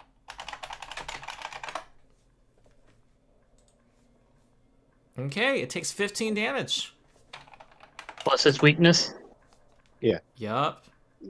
It hates Nice. you. It hates all of you. It has reason. At this point, yeah. When it Yep. first attacked us, it had no reason. Well, you're all food. And then for my last action, I Goblins will are blast food, shield not myself. food. Well, also this guy looks very... Ooh, glass shield from Sarakk. Was that cast on someone else? No, it's cast on myself. Okay. Skritch. I was going to say it had been cast on me in the last combat, but that was days ago. Mm-hmm. I'm actually wondering, did Skritch have a reaction when that trample happened? Would that have been a thing? I don't know if it can be applied to that, can it? I think it's only attacks. That's what I was thinking. I always thought it was any damage. Trigger. An enemy damages your ally. Oh. Oh. Okay. Oh. Well, yeah, then I would try that on when it's where I can strike it also. Okay. Let's... I would probably apply it to Finnur because I think Finnur's closest, or Brom is closest. Nah, it wouldn't have been accessible to you when he was trampled. It would have been. Okay. No, it was Flame? when it was trampling Flame. Okay. So Flame would get the 5 hit points back, and then. All right, Brom, can you do a strike, please, of this wallop head? Yep. Hang on a sec. Here we go for that. Okay.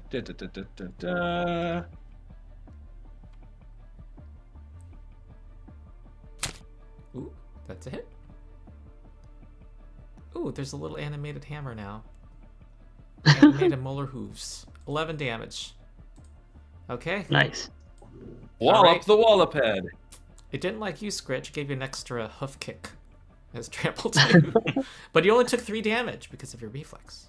Okay, now it's your real turn, Yeah, which is Skritch. impressive because I'm not very reflexive. Ah. Oh yeah, you're in your box. Yeah. I guess, does the box have the bulwark trait? Maybe that's why. I don't know. Oh wait, you did craft a half plate, right? Am I right? I think that's what we use. Yes, we crafted the half plate. It wouldn't have helped bulwark. It's because it's area effects, I think. No. Is it all reflex? Though Yeah, it's all reflex. It's kind of weird how It logically it basically, shouldn't apply now. No, it does not have the bulwark trait. No. Okay. Well, it doesn't matter. You can imbue it with bulwark later on, I believe. Ooh. That would be cool. So you said it's Skritch's turn? Yeah. And the Yeti's right next to you. Okay, so I'm going to use a focus point to lay on hands on myself. Okay. Since the Yeti's right there. Okay, and then with my third focus point, I'm gonna try to fire ray the Yeti. Oh wow. Focus points. That's yep. Okay. Here's the attack. Ooh, nat 3. I will hero point an at 3. Okay. It's my last hero point. Focus points, hero points. Same thing. Oh, nat 4. Hero points. Really? Yeah, they haven't worked for you today. No, they haven't. Alright, well. Does it did we apply the healing, Brom? Let me add 12. Does that still light the place on fire or no? I think it's only on like. Oh, I did not heal Skritch with his thing. Let me heal him, but all right, he would get the +2 go. AC. Yep.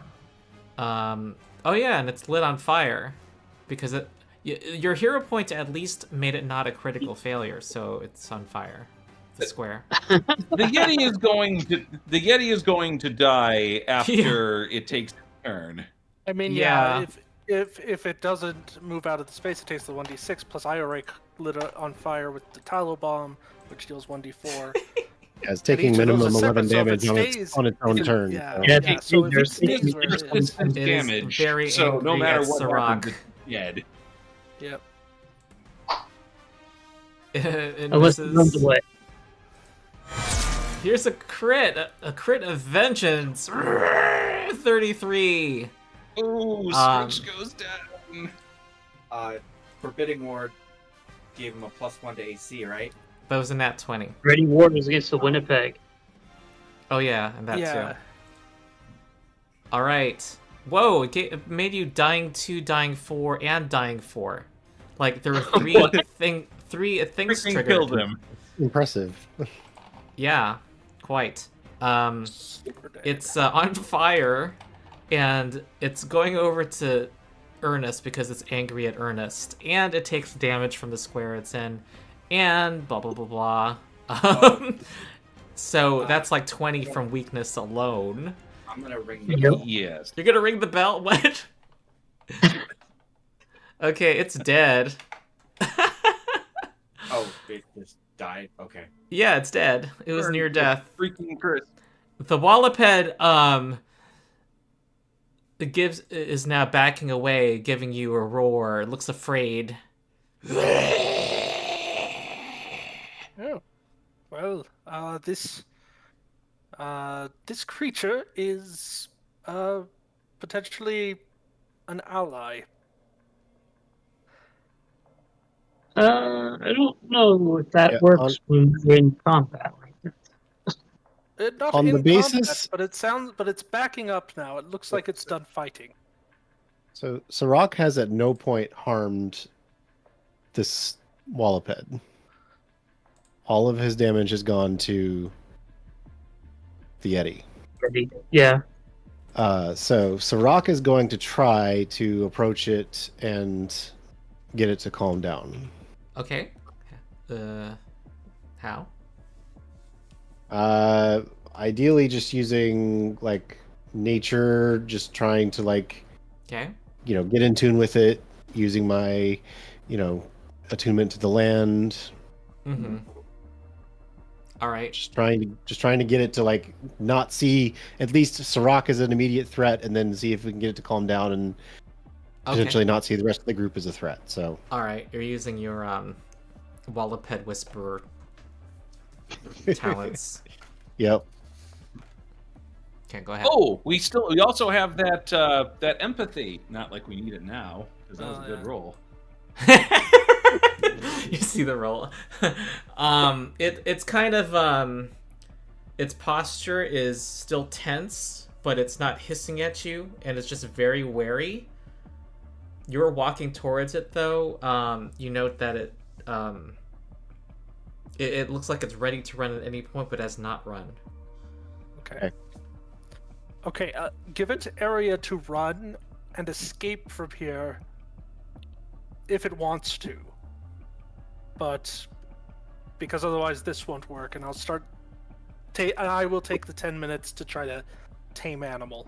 All right, you want people to back away, basically. Yes. Maybe we should try saving Skritch's life first. Oh. Absolutely not. I can take care of Skritch like while he's doing that. I just wanted to like get the creature to calm down first. So Yeah. Okay. While Sarakk was doing that, anyone else want to do something for Skritch? I forgot that someone was dying. Yeah. We're all like, "Ooh, new pet." I mean, if I die, I'm already in a box. So. That's true. Well, let's see.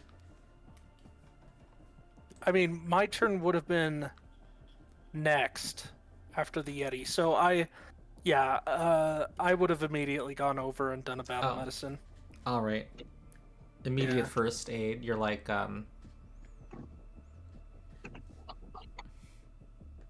yeah, you have it hanging around your neck, I'm sure, Ernest.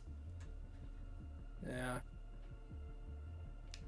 So DC 15. I just want to get him up, so I'm just going to do a DC 15. Yep. I can't use it without healer's tools. I have healer's tools, don't I? What? Yeah, I have healer's tools. What is it talking about? It says it's worn. You just renamed it. Is it confused because of the name? I didn't rename my healer's tools. Oh, no. I'm looking at your thieves' tools. Oh, it's not showing that as being worn. It's just showing my winter clothing as being worn for some reason. But I've never had this problem before, so that's weird. Yeah, in my earlier session today, someone had some issue with their healer's tools. They had to do something. I need to show it as They threw a being little worn, mini probably. tantrum, but they're really good with computers, and so he stopped ranting after like 5 seconds, but I don't know what he did. I think what it is that I need to have them shown as being worn, as opposed to just being on my person. What confuses me is I clicked your little, armor symbol, and it told me it was worn, but maybe it didn't do that on your end? I don't know. I did not do it on my end. Oh, okay. So... Well, it was clear to you. Oh, That's wait. good.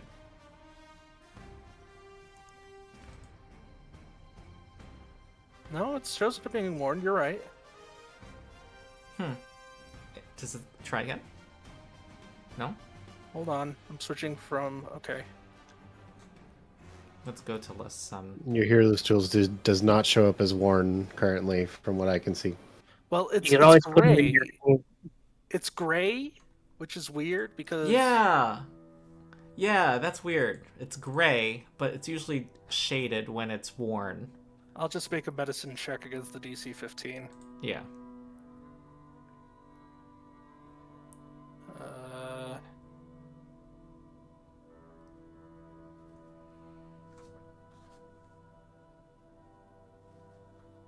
All right, I succeeded, so... All right, you're not dead.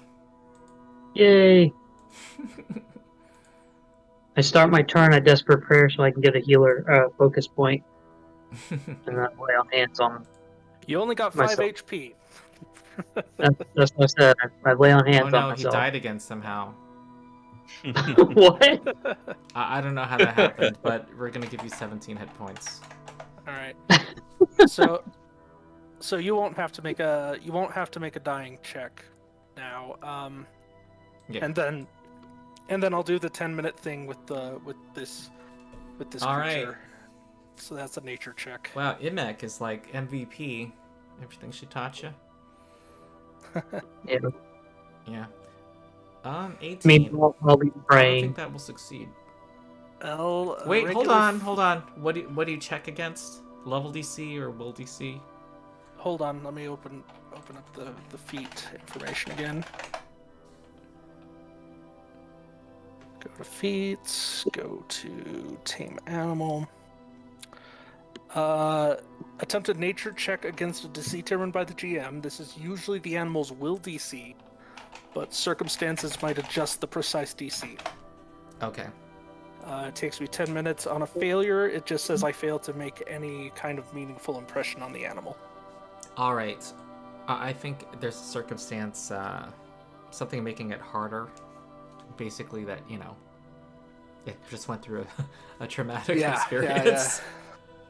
Its master's corpse is just burning on the ground right next to us. Can I use the empathy scroll? I assume that's a question to the party. What's it called again? Impart empathy? Yeah. Oh, I'm fine with it. Yeah. You expand Sure. the target's ability to understand social cues that are normally beyond its apprehension. Any Okay, that creature to allows- which the target is not unfriendly or hostile can use diplomacy to make an impression on it. And make very simple requests of it. So, including, the target must be an animal. So if it's at least indifferent, you can make an impression and... Using diplomacy. That's the default make an impression, right? So Yeah. that's the default. presumably you can use, because I have performance as a make an impression. Yeah, I think it started Well, that's from unfriendly, this encounter unfriendly. If any of you have wild empathy or something like that, then you could take it out of a... So even with my nature check earlier, it's unfriendly. Oh. Ooh, you don't have the class feature wild empathy, though, that lets you make impressions. That usually requires diplomacy anyway Yeah. to make an impression and stuff. It's one of those situations, it's one of the downsides of Pathfinder, because it's defined somewhere. It assumes you're not able to do it. I would allow it at a penalty, though, now that I think about it. But at a substantial penalty. What was your check? Was it 24? Oh. I would have... The very hard modifier I would have added. I think it's different now. Okay. Would you allow me to spend 10 minutes to make the check again? Sure. The tame animal check. Okay. Because, you know, people can influence animals generally without a class. That's better. Oh. It's, and you recall from, you know, your stores of knowledge that this species is a walloped. They're normally docile. And, you know, it probably gained a master because the master fed it. That's not inherently, you know,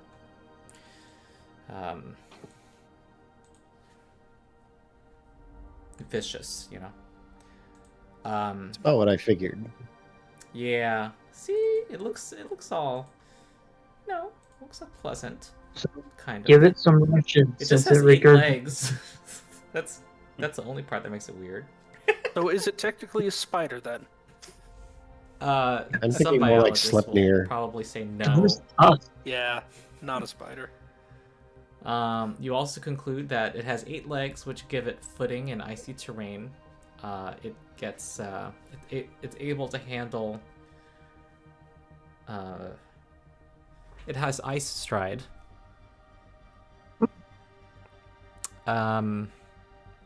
It's not impeded by snow or ice.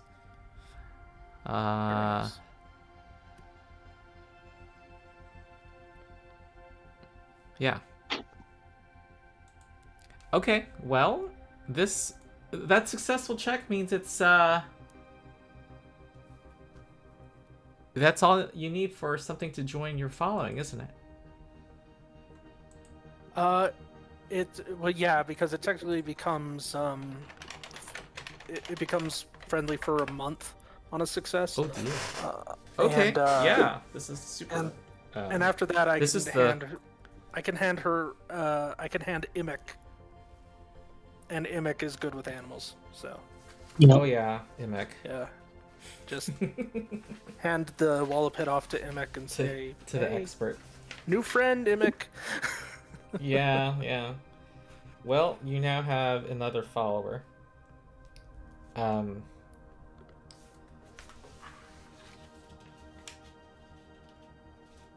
waits for the waits for the fires to start dying down a little bit on the Yeti before he takes out his skinning knife. Oh, yeah. You don't want its materials to get too damaged. Yeah. Hold on. So he throws a blanket over the corpse to pat out the fire.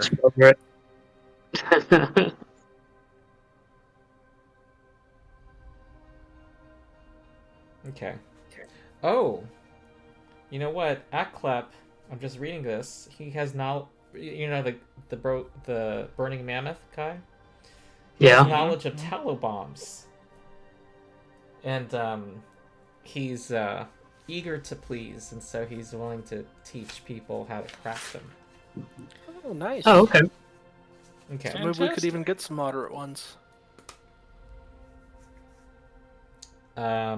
Okay, and monster parts. Here we go. The Yeti Right. had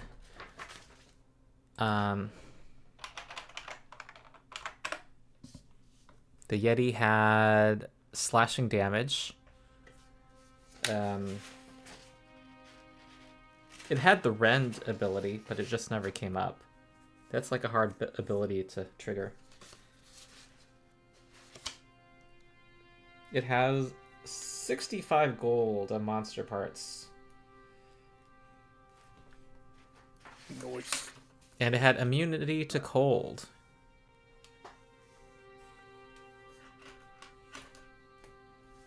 That could be handy for an armor, maybe.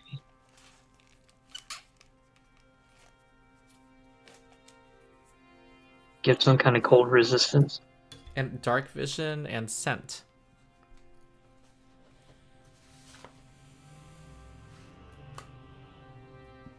Cool. Oh wow, we are at the time. Yep. Okay, let me add XP. Perfect timing. Yeah. Yeah. Mm-hmm.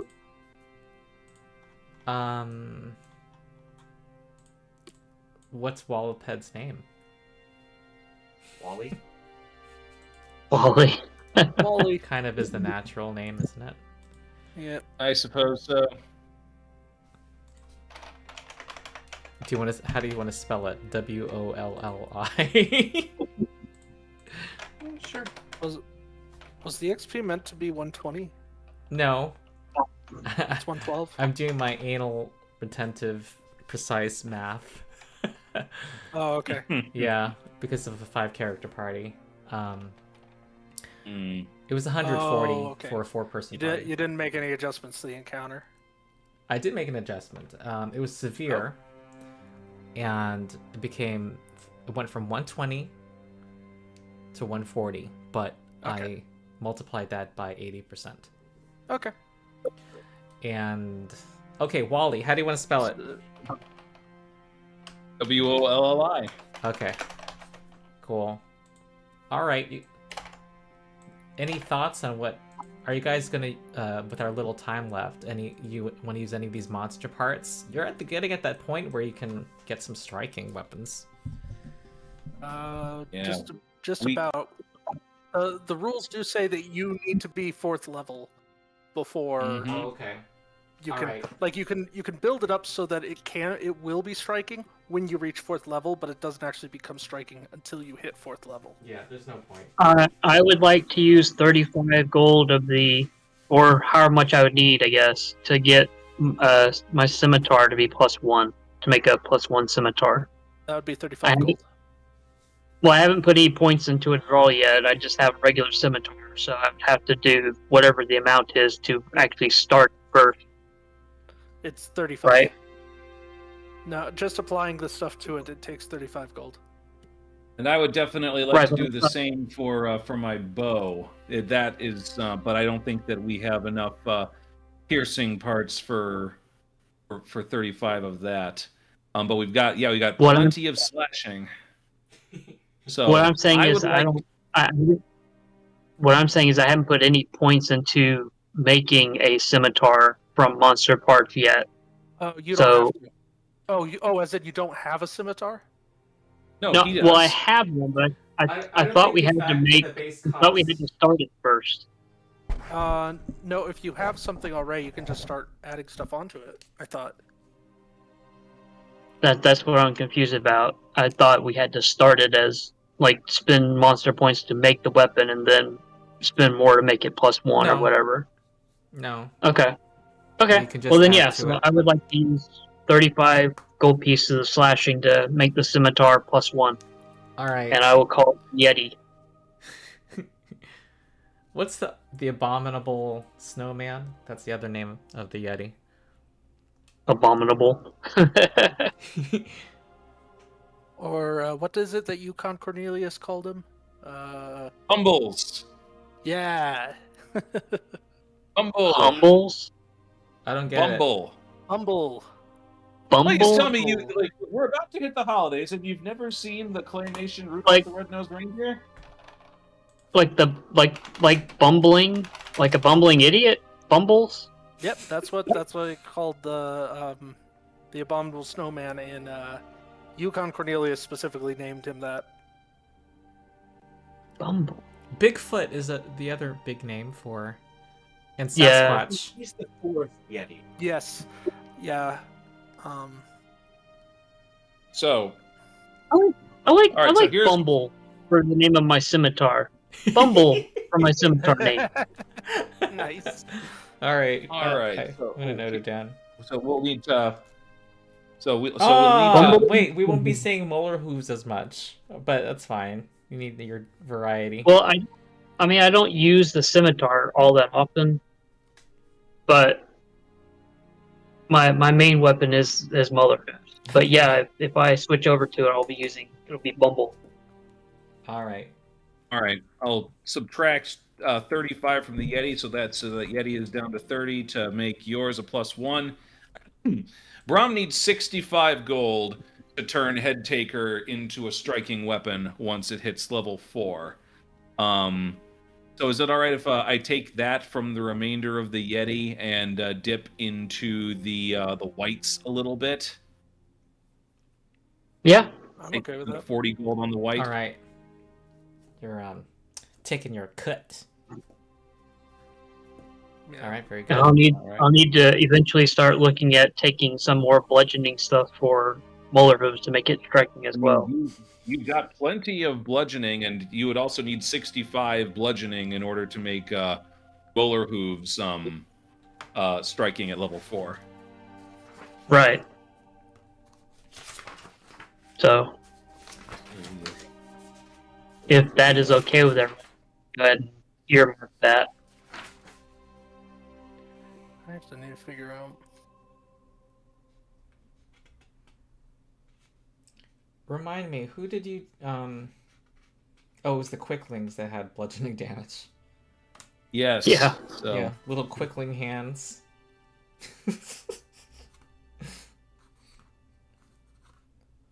All right. So I will update.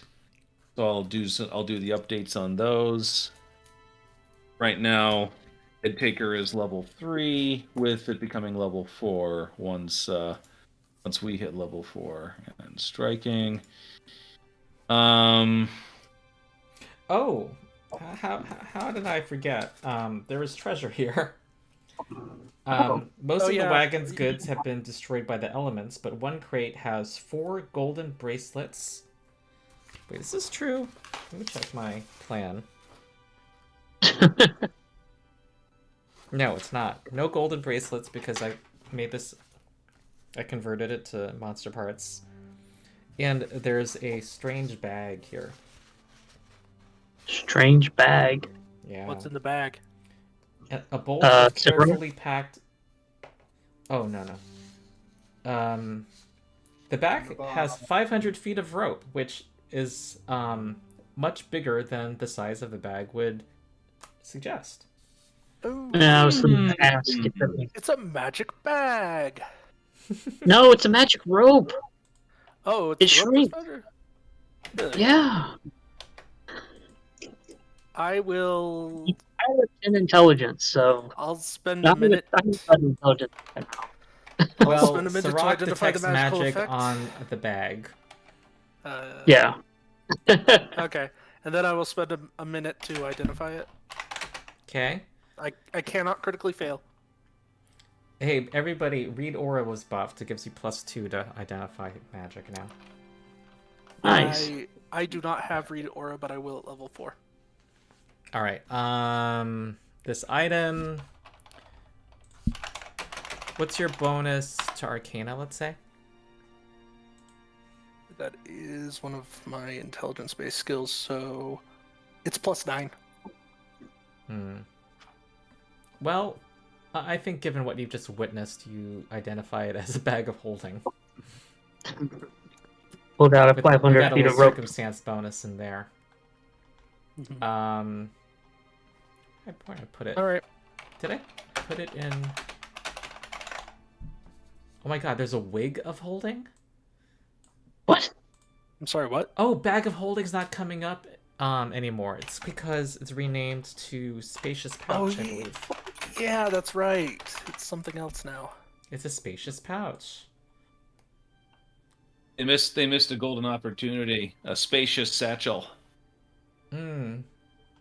Well, technically, I believe the item description says it can be a container of some kind. You could have a satchel that has that. There's a specific magic item, the halfling backpack, that actually has an attached one. Can we make it a box that Skritch can wear? The bag? No. You said it could be any container.